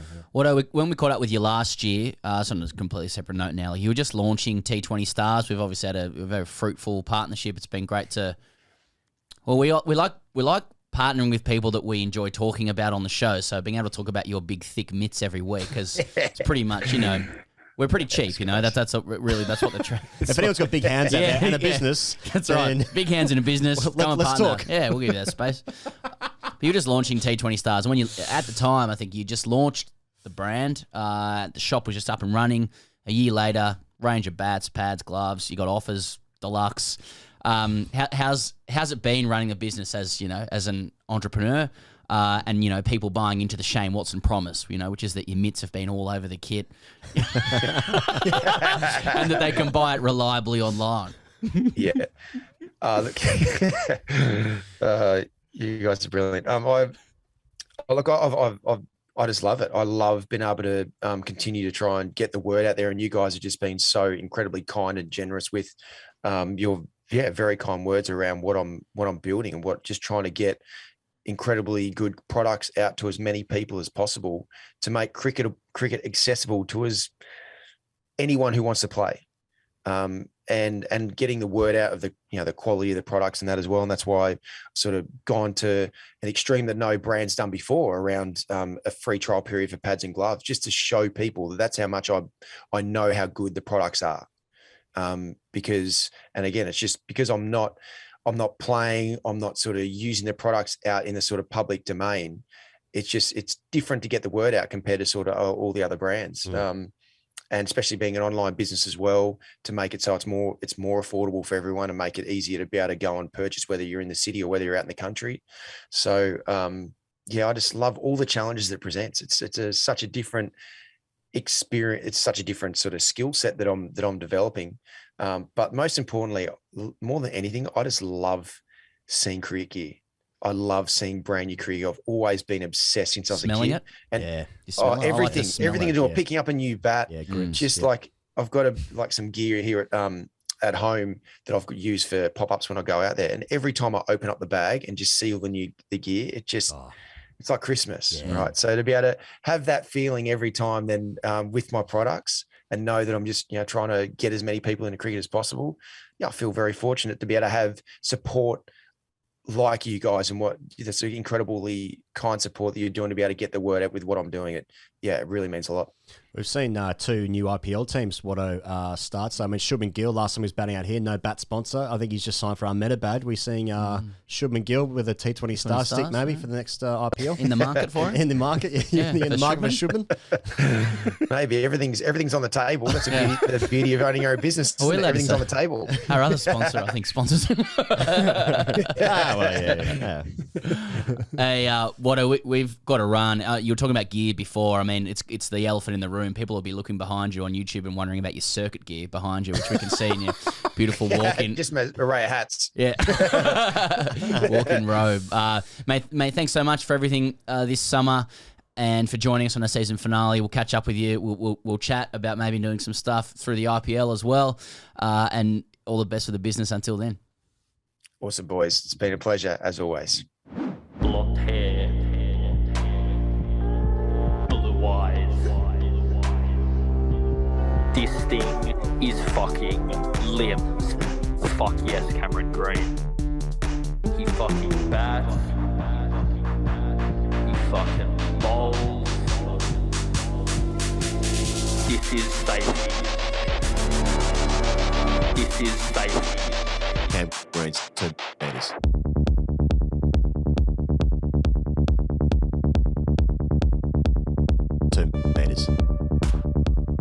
He is a monster. He is a monster. Cam Green's 2 meters. You look at that freak. You look at that freak. You look at that monster. Cameron Green. This is safety. Cameron Green. This is monster. Cam Green's 2 meters. He fucking bats. He fucking bowls. This is monster. Cam Green's 2 meters. Cam Green's 2 meters. Cam Green's 2 meters. Cam Green's 2 meters. Or is he? I don't know. Fuck yes, Cameron Green. And what a pleasure it is finally to have one of the great friends of the show here with us in the studio. For some background, I've hassled this guy 4 or 5 times this summer to come onto the show. Each occasion, I've been given a little bit of a carrot. Yeah, I'll come. Yeah, I'll come. Yeah, I'll come. And then somehow it doesn't happen. But today, I saw him walking the streets of South Yarra, bundled him into a van. No, I'm kidding. You've turned up this morning, Buck, or this afternoon. Sleeveless singlet, pipes looking sensational. You've changed that though. You've changed your t-shirt into a t-shirt. I mean, what was your reluctance to join the show? Well, I don't know about that, but I did try to shake you, Pez. Just couldn't get rid of you. It's probably a bit like what the girls used to say when I was a young fella. But yeah, it was. No, there was a couple of times actually. I had some valid excuses, but a couple of times. I'm glad I'm here. That's not what you said off air. Pleasure to be here. Let me start, instead of with my own words, I'll start with words from an anonymous source ahead of today's show. So just tell me about Chris Rogers. That this person says, he's a man of many hats, prolific player, considered coach, thoughtful and erudite commentator and analyst, bigger pipes than you'd expect, claims Chris Gale doesn't shower next to him. But none of that measures up to his circuit prowess. So can you comment on that? Absolutely not, Pez. But no, there were some good days, but life's changed now, and I look at Higo over here, and I'm extremely jealous. But no, I've moved into different pastures. Yeah, there must be times as a former pro athlete where, like, when the first ball of the Ashes is starting, Stark's running in, you think, oh, what I wouldn't give to be out there. But I reckon for you, it might have been when you saw Travis Head around a table with Joe Root and Jimmy Anderson, thinking, "Oh, what I would give, what I wouldn't give." I did think that there's no way I wouldn't have been there, so I had a fair bit of sympathy for those lads. Yeah. Well, I would have thought actually, like it wasn't the Travis Head, Joe Root, Nathan Lyon footage, but actually the next day when Uzi was putting footage up on Instagram of the Aussies. Standing around, Nathan Lyon sort of leading the show mere hours after what had emerged, and everyone unironically singing True Blue. I mean, that must have been the point when you thought, God, I really wish I was there singing that as a grown adult. They really do love that song, you know. So I think after we won 3-0 at the Wacker, and we were all back at Warnie's chalet at the casino. I think we must have sung that half a dozen times. So yeah, I know those words pretty well, I think. Okay, when you've like, because we have a complicated relationship with the song, I suppose. But yeah, it's like, I guess if you're playing for Australia and you have enjoyed the evening, however you choose to enjoy it, like when True Blue comes on and you're an Aussie Test player, you are going to belt it out, aren't you? Or are you just going to ask, what does it mean to be mum and dad or a cockatoo? I'll give you this. My sister-in-law actually came into that party that I spoke about at Warnie's place after, and she was very much of your opinion than why are grown men singing True Blue. Yeah. And the next day, she actually spoke to me and said she really, really enjoyed it. I guess you just have to be in amongst it, but yeah, especially when you've got someone like Nathan Lyon leading the charge, it's pretty hard to say no. I sort of, when just to say on True Blue, like I was watching that footage closely. We all do sort of slow mo and stuff, put it in reverse, half speed. Yeah, put it in reverse. Yeah, like a Beatles song. You know? What is it actually? What's he actually saying? Yeah. You know, like I thought Cummins was kind of like he was sort of sitting back with a beer, like next to. I thought he was a bit more of a reluctant, like sort of I better be seen to be singing this. Yeah. Oh yeah, man. You know? But I guess you got to get into it if you play. Well, I guess if it's in a pub where there's a whole lot of other punters looking at you, that's a whole different story. But we were behind closed doors for the most part. But yeah, I think Pat may be thinking about his reputation, isn't he? Yeah. Now, in many ways, Buck, you are responsible for winning the Ashes because before the series started, you're talking about Scott Boland, obviously you're coaching Victoria, and sort of leading the charge, saying that he was a test quality bowler and has been for a number of years, and then he comes in. And turns out he is the greatest bowler anyone's ever seen in the history of the game. So congratulations on winning the Ashes. No worries. I absolutely was 100% sure that he was going to average under 10 and take all those wickets as well. But it has been a fantastic story. I think if you know Scotty, personally, and you see the work he puts into it, there's just a really good story kind of going around about. Even during breaks, like you guys know what it's like when you get the lunch break and the tea break and they're long, hot days. All you want to do is sit down, put your feet up. And he would always go back out and bowl in between breaks. And it was Mickey Lewis who actually pointed it out to me. He said, you watch this guy, he always, the Victorian bowling coach, Mickey Lewis, and he'd say, watch this play. He always goes out and do it. And you'd look at the other guys, the other bowlers, and they kind of weren't doing it. And even though Scotty was probably the best bowler in our team, but then you could walk up to the younger guys and say, hey, see this guy, this is what it takes kind of thing. And little things like that, he's just an utter professional. So, yeah, like I said, I wasn't expecting him to do that well, but I felt that he wouldn't let anyone down because, as I kept saying, that the difference, the thing about him is his worst is not very different from his best. And every day he puts in really, really solid performances. And then you get a pitch that suits him and he becomes world-class. And as we saw, it's a great story, even listening to him speak after the after those games, he was, he didn't know what to say. It was just, it's like his whole life has changed. And I'm sure he's pinching himself right now. Because I think he didn't bowl a bad spell in the entire, but like his worst of the best was probably his very first spell. And I think he said after the day one how nervous he was. I mean, with that, he seems very unassuming, very quiet guy anyway. But like, would it have been a complete overwhelming experience anyway? His first spell, do you reckon? I think one of the things when you first play Test cricket is you just don't want to stuff up. I know you guys swear a lot, but I better keep it clean. But and you just don't want to make a goose of yourself in front of millions and millions of people. So that it's when you play Sheffield Shield cricket, you guys have gone down and watched the game. You're playing in front of one man and his dog at times, and you can make a mistake and pretty much get away with it, but under the scrutiny of international cricket, you stuff up and you're going to get crucified for it. So that's half the fear. I'll never forget when I went back into the Ashes in 2015, and when I got the news, like you're going to play, everybody thought, oh, mate, you must be so happy. And I'd say, yeah, sure, I'm happy. But secretly, I was absolutely shitting myself. Really? Yeah, sorry, I did swear. And like that was the overriding emotion, rather than this kind of excitement about playing, because the fear of stuffing up is almost worse than the kind of thought that you're going to do well. Yeah, how interesting. But then you had you had your club mate come down. It's Jan Selpietro, just to keep you grounded. Yeah. That was a interesting time. Where was that? Old Trafford, yeah. I don't know, man. Oh, you were there. Yeah, I remember it. I was on 84. Yeah, I remember everything. Sort of got to the new ball, broad Anderson, sort of, yeah. Yeah, but those actually it was back to the I think it was a psychologist at Middlesex, because I was playing at Middlesex, and his name was Steve Sylvester. Excellent. Never heard a psychologist speak more than this bloke does, but he basically said to me, he said, why don't you just imagine you're going to get a golden duck every innings.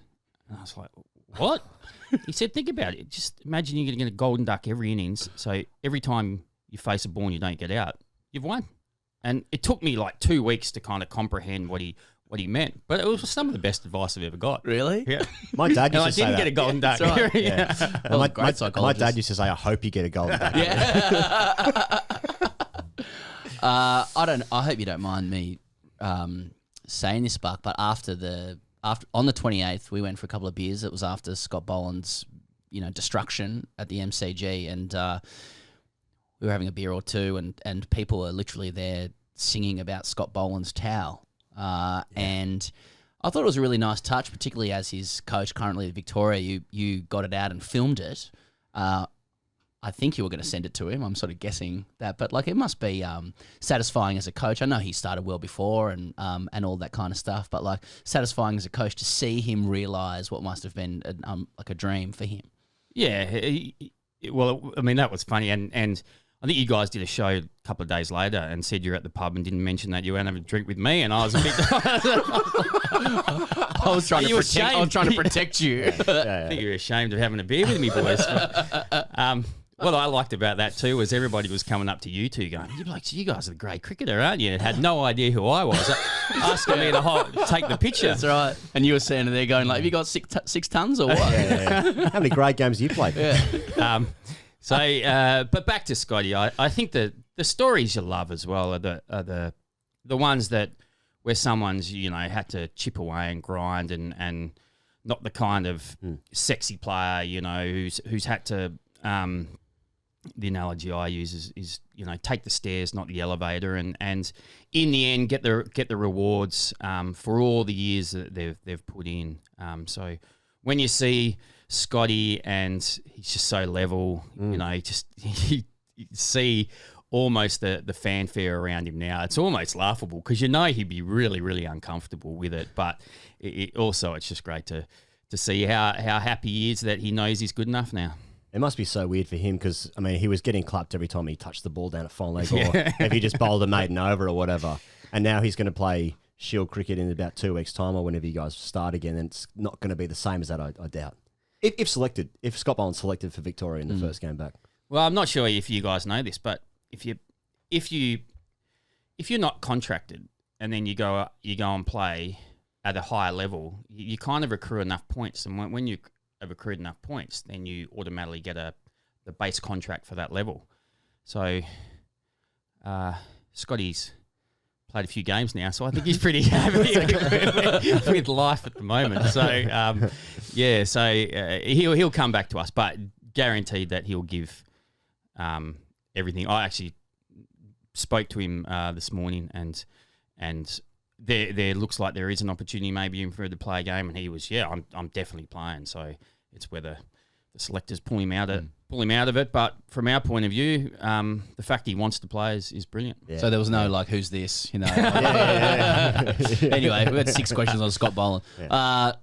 So Buck, with your analytical hat on, because you do great commentary with SJN, you are, whoever said this before was correct, you are a man of many hats, but I'm keen for your thoughts on this from an analytical perspective.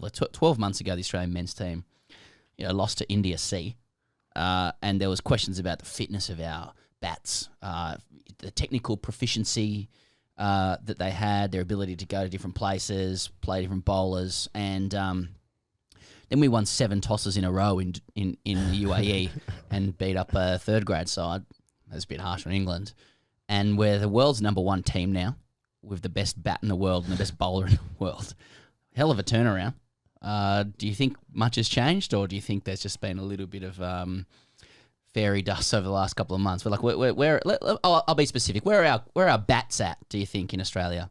What are you trying to say, Pez? That winning covers over all the cracks?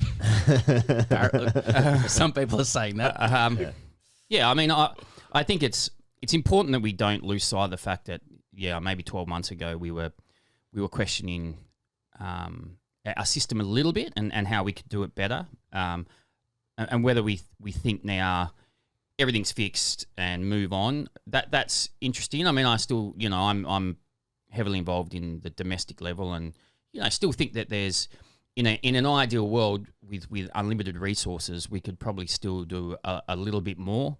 Especially utilise our climate and the fact that in our winter months we could play up north, something like that. So I think we should still be open-minded and flexible around what we could do. The issue is money. It's always going to be money and how we could make this happen. But I think you can only beat the teams in front of you, and we're playing really well at the moment. I think Pat seems to have really brought in a different kind of attitude, and that seems to be working really well at the moment. There will be tougher challenges ahead, and I think he's even said it. But I think we still need to be mindful that maybe nothing's perfect, and we can still make improvements somehow. Do you think that? What's a good result for Australia in Test cricket this year, do you reckon? Because was it 3 tests in Pakistan? Is it just 2 in Sri Lanka? And then 4 in India? So say 9 tests. We're probably not going to win 5 tests away from home this year. Would that be fair to say? Maybe we will. Yeah, I don't know if that's the... I think we have... I think for the first time in a while, because we've got Cam Green and even Mitch Marsh and the way that they can bowl and therefore lengthen our batting lineup, I think we've got a team that can be more successful in those conditions. Yeah. And it's really interesting because Pakistan over there, that they seem to play on some pretty good pitches that tend to favour the fast bowlers. But I kind of spoke to Fakhar Azam, and he seemed to think that, it's going to be turny square.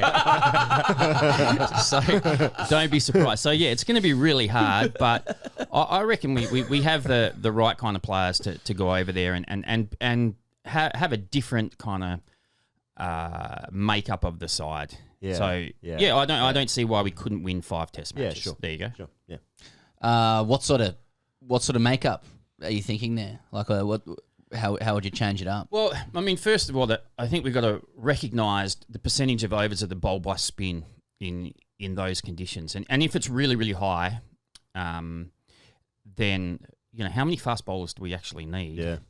And whether Cam Green could possibly be open in the bowling kind of thing. You just never know. But then you could bat really deep.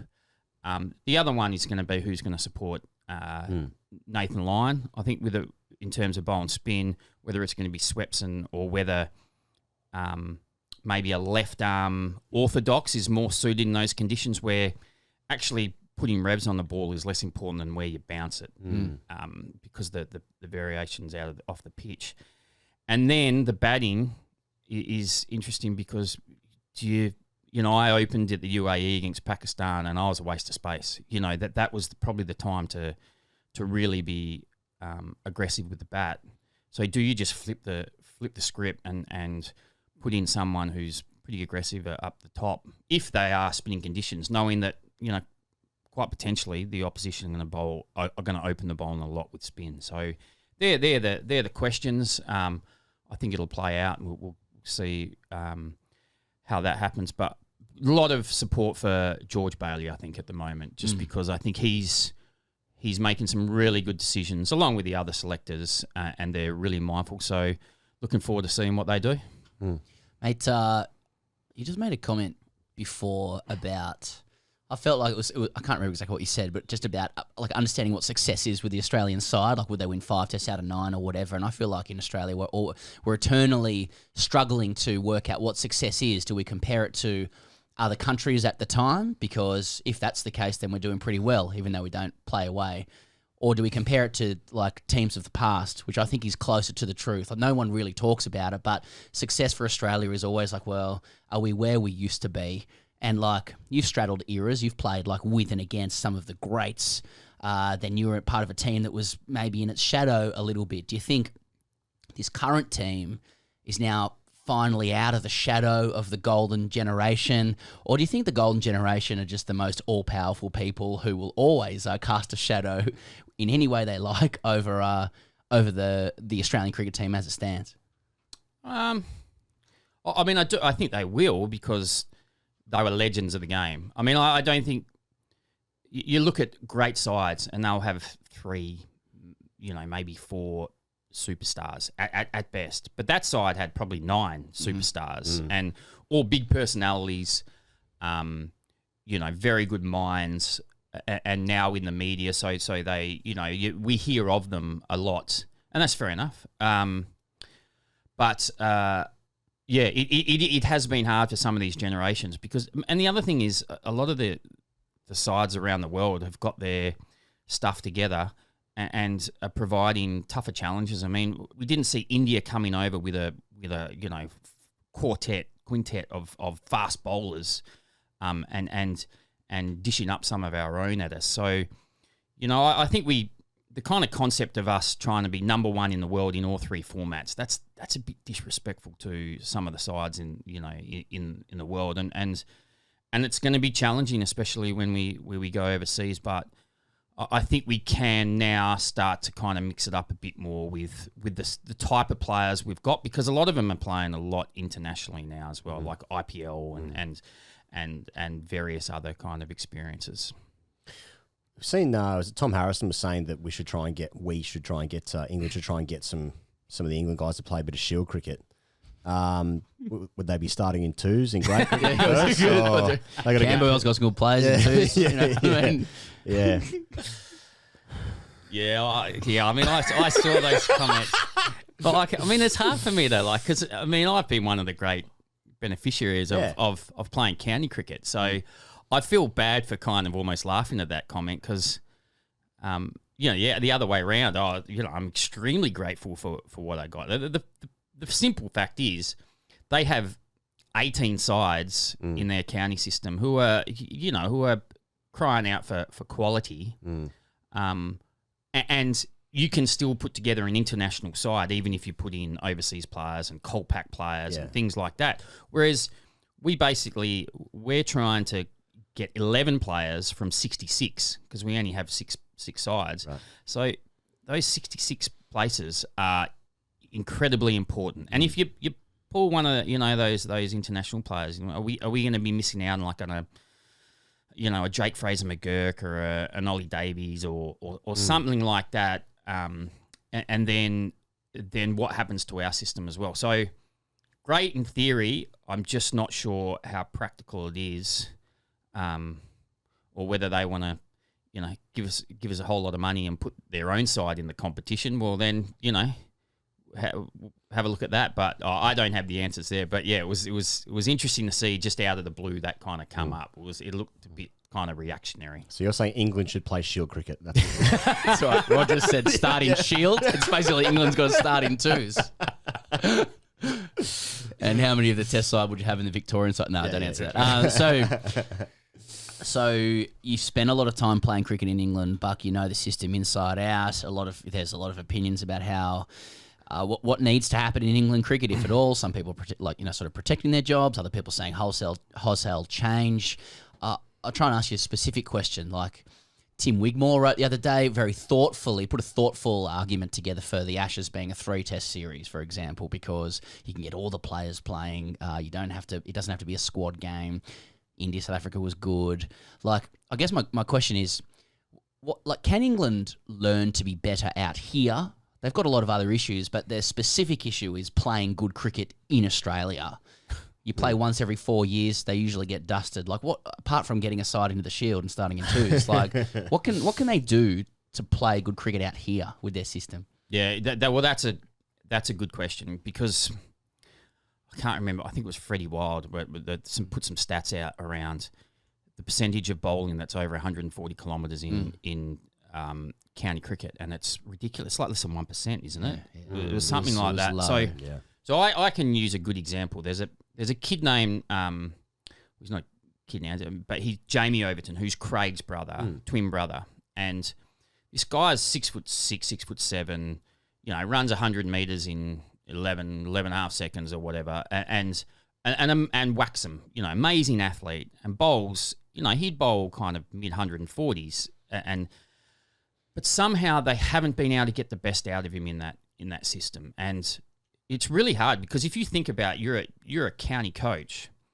and you've got this kind of asset of pace, how are you going to manage him throughout the season so you can get the best out of him bowling fast? And even in some of those conditions, it's not even worth it. It's better bowling, 125 kind of thing.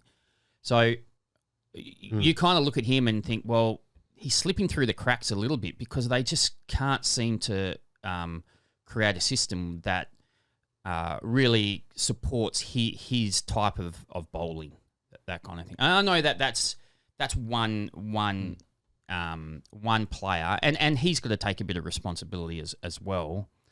But how does that system kind of create cricket that's probably closer to international cricket rather than just international cricket in England? I just asked Shane Watson this. I mean, you are literally a coach, whereas Watto is not. But like the idea that one coach can look after 3 formats, like basically all the international coaches do now, is that dated? Because I mean, even the players who are 3 format players don't play every game now, and the IPL is only going to get bigger, really. And it's more and more important in the calendar for the players. Is it unrealistic? Like if you were an international coach, right? Would you be able to do 3 formats? I mean, it just seems like it's so much, and the next series starts before the next one finishes. And could you do it for 4 years and then want another 3 or 4 years? Tough question here, boys. Look, I don't think it's impossible. Firstly, okay. I do think that. I mean, I had small periods in that environment. It's really, really hard. Like it's full on. Yeah. It's. Like your mates would cut off a finger to go and be in that environment, and it's really hard to tell them at times that actually it can be quite draining and challenging. So to be in it all the time, and you kind of you kind of start to think that cricket is the most important thing in the world because that's all that surrounds you. Yeah. So trying to keep perspectives really, really tough. To your question, I don't have the answer. I think if you're the right personality, yeah, I think you can.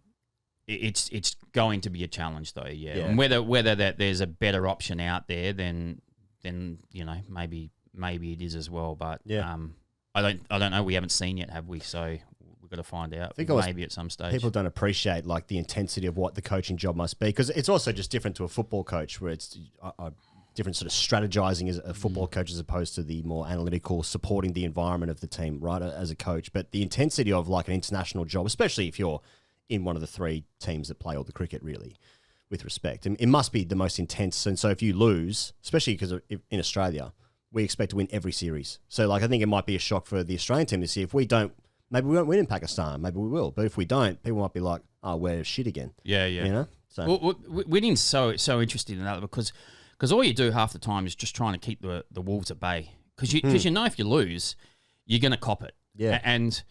And so that's why you ride it so hard because you think, well, it's almost like I get a reprieve for a few days. You know, I'm okay. You know, like it is at the moment. Everything's hunky dory. But it wasn't like that a year ago, was it? So you're just so desperate to win because it makes your whole life better. So I mean, and that means you're riding a roller coaster hard. Yeah.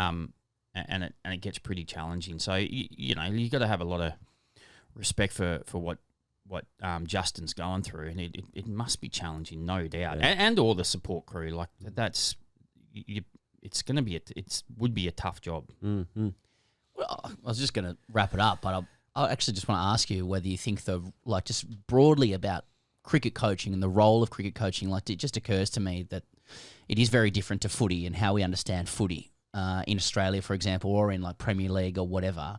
He was just mentioning it before. Like, do you think the role of cricket coaching is mature? Like, do you think it's well understood in the international or domestic industry that like you know what a good coach looks like, or do you think there's much more that needs to be explored around how a coach relates to the side that they're around because the schedule's changing all the time? Are you just are you an overseer or a what's the word they use, like a facilitator? Yep. Or hands-on or what? Do you find a big difference between coaches that you see there?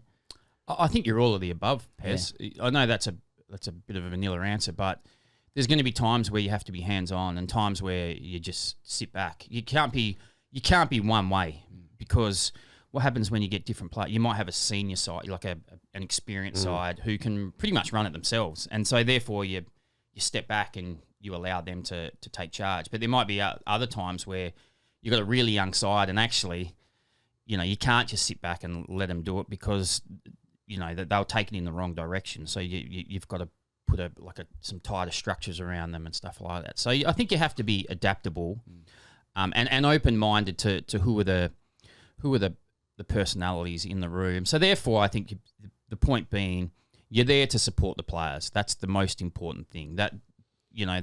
And what I'm learning more and more, the players are the ones out there playing. As coaches, we're here to support them. So thoughtful, as always, Chris Rogers. I mean, you didn't want to take the bait on circuit prowess, so we went down the angle of some of your brains and thoughtfulness. I mean, you mentioned you came in to the big studio that we have here. You asked, really, you brought Ricky Ponting in here? Was it this tidy? Well, mate, now that you said that, I hope you cleaned the toilet before he came in. Mate, that is filthy. You are such a bachelor. That's what I use. I remember those days. That's probably my fault. Buck, thanks so much for coming in. I know I hassled you. I hope it hasn't been too difficult. Thanks for having me, boys. And yeah, anytime we go for a beer, it's okay. You can say you had a beer with me. I won't be ashamed. Manscaped have taken us through the summer. Manscaped.com. Use the code TGC for 20% off. Sam Perry, you have some copy in front of you. That's right. Look, I've talked a lot about the ball officially dropping, and that doesn't mean that you have to drop the ball on your balls because it's the new year, etc. We're past the season's greetings stage, 24th of Jan. Oh, God, yeah. We're well past it. There might be. Look, I'm a moderate dove as they say in political terms, on season's greetings. People are starting to go too far the other way, where they're getting very offended by season's greetings a couple of weeks into the new year. Sometimes you mightn't have seen someone for a few months. Larry David says January 7 is the last day you can say Happy New Year. And Larry David is not to be rebutted, and I worship at the altar of Larry David every morning, okay? But sometimes in the real world, if you haven't seen anybody for a bit, you can just offer a polite season's greetings, I think. Conversation starter, just get the ball rolling. Season's greetings is also, I think, like appropriately broad. You might celebrate a few different holidays within that season. Mm-hmm. Happy New Year is very specific, completely inappropriate, January 24 to say Happy New Year to anybody. And so that's why I'm not saying that. But if I see a hot crust bun in December, yeah, well, I'm fucking livid, and I'll be taking to Twitter. I'm fucking eating it. To airing you some thoughts. How good's hot crust bun? I love it. Now, Sick hot crust bun. Christmas pud. Fill up. Performance package 4.0. Look, we were in Sydney last week. One thing we haven't talked a lot about, now being Melbourne residents, is the impact of humidity on the old, the old downstairs. The old hammer and tong. The old hammer and tong down there. I think you went to the country. Yeah, you didn't go to Sydney. People need to consider that, and I'm due escaping. Yep. And once again, this is where Manscaped is going to deliver for you with your performance package 4.0. If you don't want the performance package, which has all the trappings, etc. Yeah. Just get the clipper. I'm sure if you go onto the website, manscaped.com, use the code 20% off, TGC for 20% off. Yeah. Fucking giving people so many discounts. Yeah. Yeah. You're actually making money. If anything. Yeah. Yes. I mean, you got to spend it. You have to spend money to actually get the product, but think about what you can spend the other money on. Yeah. And in fact, you might make money long term as an investment. Yeah, you're not actually making money by spending money because you're literally just emptying those numbers from your account. But like, if you feel primed, and priming theory, you start dressing and yeah, of course. Sorry, I need to ask you about priming theory, please. The king, I can sit across the king. Fuck. Here he is, the king. Here he is. I feel like warm for a second. King. Call him 7. That's similar to Amazon Prime. Chief Prime number. So, fucking hell. But as for people who aren't across priming, you're just dressing for success. You set yourself up. You get the setup going to be able to achieve whatever dream you have. Well, it's similar to manifesting. Similar. Manifest destiny. Yeah. I think there's very logical merit to it somewhat. I think a lot of the fucking GST and mayo when it's unnecessary. That's just me. Now you can make money by priming your genitals and testicles and balls and the whole setup down there. That's right. You feel good, look good, play good, feel good. Play good, feel good. What was the order there? Was it play good, feel good? Look good, play good, feel good. Yeah. Yep. I always felt like the order of that should have been look good, feel good, play good. Like the ultimate manifestation of what you want is to play good. Now Tim Payne might say, and I'm not going to, it's an obvious free kick joke there, but I'm not going to go there. Like maybe humans would say, well, actually feeling good is what you ultimately want. But for a cricketer, it's really to play good because all you are is numbers and statistics. No, when I see that M. Sirabas from East, g'day, M, made 67, I'm just seeing his number. That's all that matters. I don't know if he felt good. I hope he does feel good. So maybe... How often do you feel good playing cricket? Because sometimes you think you feel good and someone says, this bloke's shit, and you're like, oh, there it is. There's all the anxiety. What I noticed later in my career was that the most difficult part of cricket was the feelings I would experience the night before and then waiting to go and bat and then fielding. In fact, like it was when I was in the middle. Like, so you'd be very nervous about playing or getting out there or whether you'd feel. But like, it is a cliche to say, but like when I was in the middle, I would generally enjoy it, probably because I had something to think about and to do. Just sitting there thinking, stuck in your own thoughts. Waiting to bat's the worst for sure. Now I enjoyed fielding, which is obviously just some nonce gear. Yes. It sort of goes nonsense. It sort of goes without saying that sort of stuff, but yeah, once you got perfect. I'm getting phone calls from Spain. Yeah. Fielding, what you were saying was that fielding's nonce gear, and you were going to relate it back to a product that shaves your balls. So go on, Mr. Squiggle. We're halfway drawn. Finish it off. That's manscaped.com. 20% off. Use the code TGC. Let's just crack on. That's a job done. That's a job done. Hashtag AskTGC. The last one of this fair Australian summer. A wet one. It's been a wet one. Nice day today, though, so just bathe it all in. Fuck, I just got a call from Spain. It's right. That's thrown you. Not the nonce stuff. Yeah, fucking Ashley Giles, the king of. Looking forward to sending that one to Manscaped. Yeah. Please pay us. Okay. Now, do you want to do this question? Then you want to sort of wrap it up, or do you want to do the wrap up first and ask the questions? Maybe do the question first. Manny writes in. Need some advice, please, boys. I'm in the fortunate position of having a girlfriend who likes cricket. She's in the Goldilocks zone of cricket liking too. She will voluntarily switch it on for her own enjoyment and even has a good command of the LBW law. Fortunately for our relationship, though, she's not at my level of nuffery, where I feel compelled to pay two blokes off the internet to fill every spare moment of my day with cricket chat. To my pleasant surprise, she has seemed to enjoy watching along to your Ashes dailies to the point where she told me not to listen to them on my way home from work so that we could watch you boys dissect the day's play together. I'm truly touched by that. Might be like an aphrodisiac, I'm not really sure what Manny's gone with it. However, after 3 tests of watching together, my initial suspicions appeared to be well-founded. After hearing Pez dismantle Warney's petulant carry-on by labelling him someone who just needs to be loved, my partner remarked, God, Pez is so good with his words. Like, he's just so effortlessly funny and makes such considered points. Don't get me wrong, Higgos is definitely attractive, but Pez is so eloquent and he's definitely got that sexy dad vibe going on. I swear I haven't seen this question. What the fuck am I supposed to do with that? If Higgos is trappings for the eyes, it seems that Pez now has the mantle of trappings for the ears. Obviously, I'm unable to compete with you boys in either domain. Is my only option to therefore to invest in an extensive collection of colognes to try and carve out a niche for myself as trappings for the nose? Or does that mean something else? Alternatively, do I just enjoy the unique experience of punching above my weight with a woman who'll watch and enjoy the cricket with me, but all the while haunted by the knowledge that Pez would probably be her hall pass? Love the content, boys. Looking forward to your next live tour. And so is my missus, apparently. Cheers, Manny. Well, there you go, mate. Wonderful question, Manny. I mean, you can write in every week, brother. I don't think Manny's short on, wit or... he's got trappings. He's got trappings for the brain. You know what I mean? Trappings for the headpiece. Trappings for the heart? Trappings for the brain. Trappings for the heart. Trappings for the nose. Okay. All right. Well, this is on the theme. Speaking of trappings for the brain, like it was a big night for me on Saturday night. A lot of my school friends got together. Yeah. And we don't get together very often. Well, school friends got together. I got a friend who was in from London. Yeah. And we'd come up from Melbourne. It was just it all came together. The right connectors were in place. Yeah. We all came. A friend of mine who is very unlikely candidate, but is an exceptionally good cook. So then he cooked for everybody, 4 courses. Yep. You just wouldn't expect it. Couldn't have another bite. By the end, and because it was a good meal.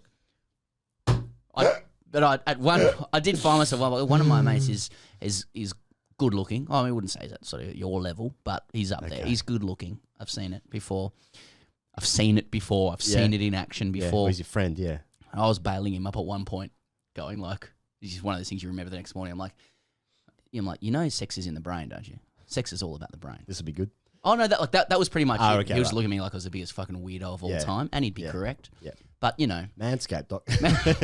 Saying to Manny, it's you got trappings for the head at least. You probably got some mitts about you, don't you? And Manny's a good name. Manny, yeah.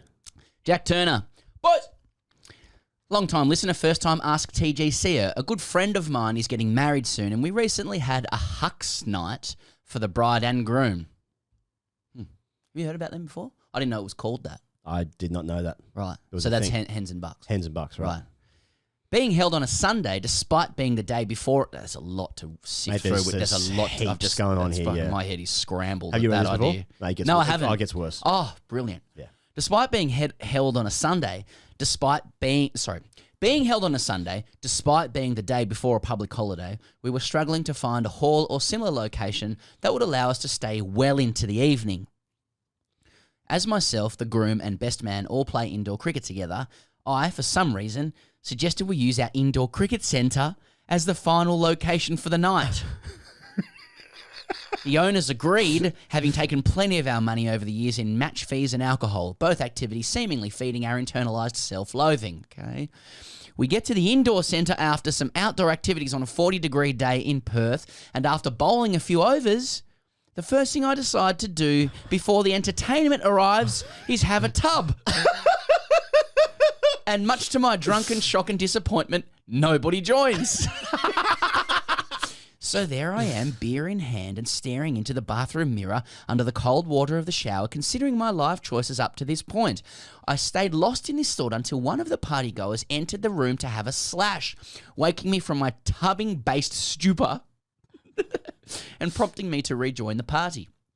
Later in the evening, after watching several people who have never played cricket in their lives bat and bowl terribly at each other, an act that should have either made me laugh or simply just been something that made sense, but instead made me frustrated and angry that these people were treating this sport with the same disrespect that had treated me for the last 20 years, my partner asks me to give her some tips on batting and bowling. I obliged. Thankfully, I learned that I had not inherited my father's coaching style of abuse, alphaing, and disappointment, and was actually quite a calm and helpful coach.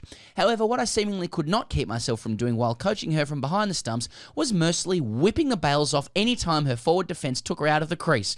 Not only was this unnecessary, I am a dreadful wicketkeeper and can't even pretend it was habit or showing off. So my questions are, why would I drag a group of people attending a Hucks night to an indoor centre? Yes. Why could, that is the question. Why could I not escape the urge to have a beer in the shower? And, and why did I expect others, non-cricketers at that, to join me? Why did I feel the need to mercilessly stump and clean bowl my partner when she was simply trying to show an active interest in my hobbies? Or summed up into one question, what is wrong with me? Cheers, lads. Love the cast. Jack. This is the trifecta of weirdness. Hucks. Okay? Yeah. You're telling me... He could have ended the question there. Yeah. It's a Sunday. He goes to an indoor centre. He goes and have a tub at an indoor centre by himself. He's having a beer. Tip a couple in. Nothing wrong there. And then he's like... Then he's trying too hard at the cricket. I mean, that's actually 6 things. And sick things. Now, if Junior and Schooners were there...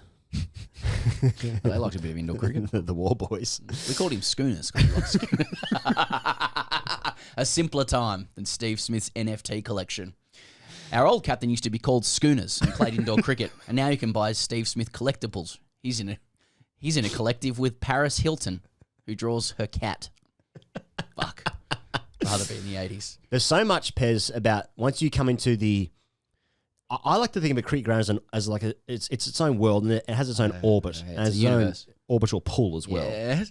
Gravitational pull within it. So once you like come into, let's say you park your car behind the clubhouse of the ground. Once you step foot onto like the sort of median strip towards the grandstand, that's when like you're in the realm of a cricket game. Oh, really? I mean, I think as you enter the ground, you've got to put one finger up only when acknowledging people. Even the way you park the car is important. The nonchalance with which you do it. Sorry. That's a good point. That's a good point. But I take your point. You are in a new universe once you enter the premises. So, like, there's many things that happen in that orbit, in that world, in that society, where, like, it's just so normalized. New rules. Anything outside of that is like, now, what the fuck is this? Like, singing a team song in what is essentially a toilet block, celebrating 6 points against other amateurs. 6 arbitrarily decided points. How much that means to you and your net run rate for the end of the year to try and boost yourself up to finish 7th inevitably outside the finals places.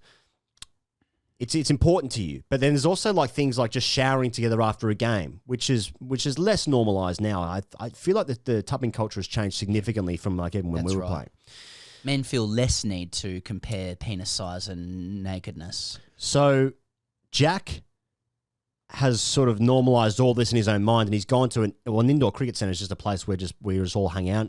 It might as well be a cool, trendy bar. But then he takes that a step further. Have you ever seen showers at an indoor centre?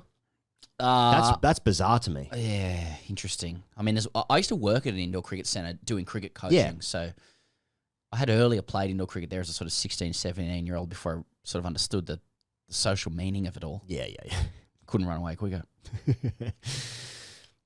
Did he pack a circuit bag with him? Did he have deodorant? Did he have cologne? Did he have Chopkin cologne with him? Did he have some Brill cream with him? What did he do after the shower? Did he bring a towel?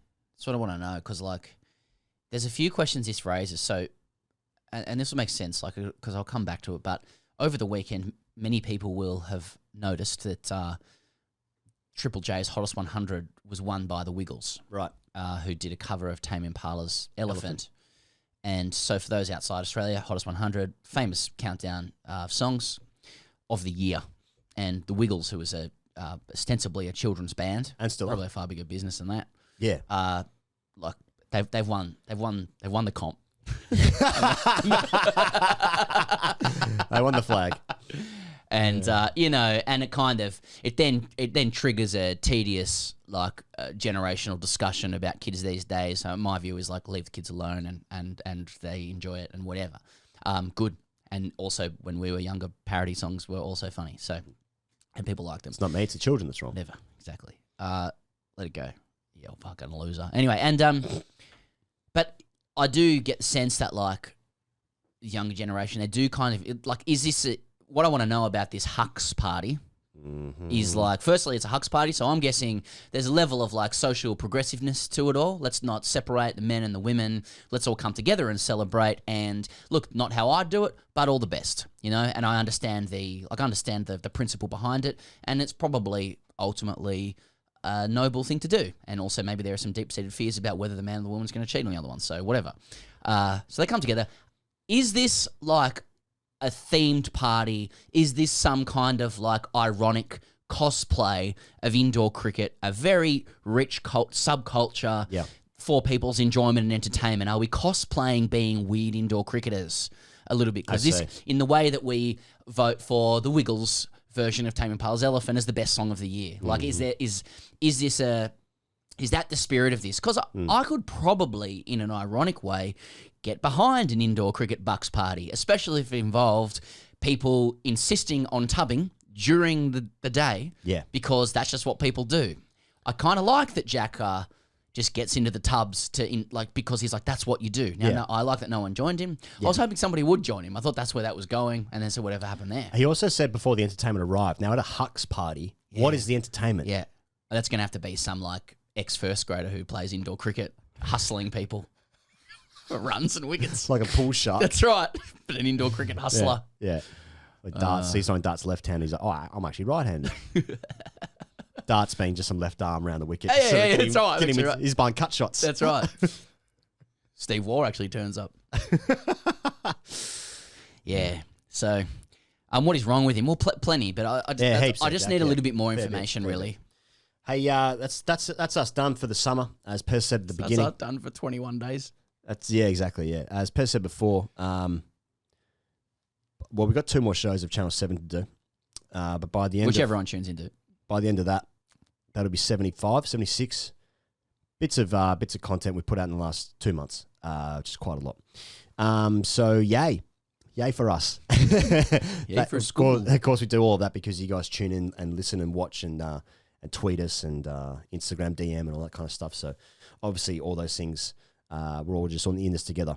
So thank you as ever for listening to this, to watching, for DMing. Making it what it is, really. Making it what it is. Thanks to all the guests who've turned up over the summer. Sort of hit and miss some of them. Hit and miss, and also kind of mutually beneficial as well, for them. It's not a service at this point. Obviously, Patreon will be going right the way through. That takes no break. I realised that at the beginning of Patreon, we're talking about news because you have news in your life. Oh, do I? Over my locale? Yeah. Yeah, right. But right. I prefaced it in Patreon, we didn't even get around to telling you about it. Oh, yeah, what's the news? So it's like dick tricks. Hey, it's not really going to material impact anyone's experience of the Grey Cricketer, but no. My family and I are relocating to Darwin in 10 days for 6 months because my wife, who is a paediatrician, must complete a compulsory rural term. So we're going on a big adventure to Darwin. They have cricket up there as well. I'll be coming back to Melbourne sporadically, and we will still be recording because so long as I'm able to achieve a stable internet connection, which I'm told is, 50-50. We have all the equipment to keep things going, and we're very, we've done a lot of remote recording. But yeah, no, looking forward to moving to Darwin. If anyone's up there listening to this show, you know, hey, any tips or anything? And what are we looking at up in Darwin? I hear it's a loose town. Yeah. But I won't be getting involved because I have a 3 and 1 year old. Indoor centres? Indoor centres. No, but I know that they like have cricket in the dry season there as well. Well, they grade comps in the winter. Yeah, exactly. So yeah, you know, let us know about Darwin. But yeah, I'll be up there in 10 days. You'll be coming up. We'll probably be doing some broadcasts from up there as well. We're going to do some. That just means that I'm moving to Darwin because I moved here for you, so now I'm moving to Darwin. I just cannot get away. Next Comes year. down here, get up to Darwin. No, it's 6 months. We'll be back, and I'll be coming down anyway. So. And the recording will not stop. No, indeed. And next year you're moving to New York City. Yeah, that's right. Into a penthouse. Yeah. With my family. I think it's going well. Thanks as ever, guys and ladies out there for tuning in to TGC. We'll be back. We'll be back on Friday for Patreon. We're back on Channel 7 tomorrow and forevermore. But we're just taking a little bit of a break after this. You want to say something? One more thing, if we're in the realm of thanks to you, Higgos, for, and people may not be aware of this, for not only doing the shows, but you largely edit them and pull them together and publish them. We have had some help this summer with Damon Jackman, who also does Dylan Friends, and he's been excellent. I mean, we're just saying thanks to people now. Yeah. Gus Cannon for all the music. We will be back in a couple of weeks. But yeah, there's a lot that goes on behind the scenes to actually pull together, and you know, you do a donkey's, you do the donkey work. Is that why you call me Donkey? No. And thank you to Sam Perry, of course, for all the guests, including the 2 guests we've had on today, but basically the entire summer's work. Forevermore, and for the 187 episodes that we've pulled together so far. But yeah, we'll be back in a little while. Thanks as ever. Have a great rest of your summer wherever you are. Stay safe out there across the world. Thank you to all the messages and the DMs. Hope we've brought some joy into people's lives in an otherwise 4.9-0 fuck off summer. It's been great fun. We'll be back really, really soon. You know what? Really, really soon. And if you're on Patreon, we're not going anywhere. Exactly. Yeah. See you guys later. Cheers. The Grade Cricketer is a Twitter stream. It's about playing cricket at the grade level. Boys! Get a few today, did you? To be honest with you, I hate grade cricket. I went into to play for a team called the name escaped me. Obviously, showering's always a big issue for young kids coming into a senior cricket team. I think it was like a wet sleeve. A bit of advice to the player. That's what I want. I refer to the great cricketer here and I'll say, this will do a little bit early.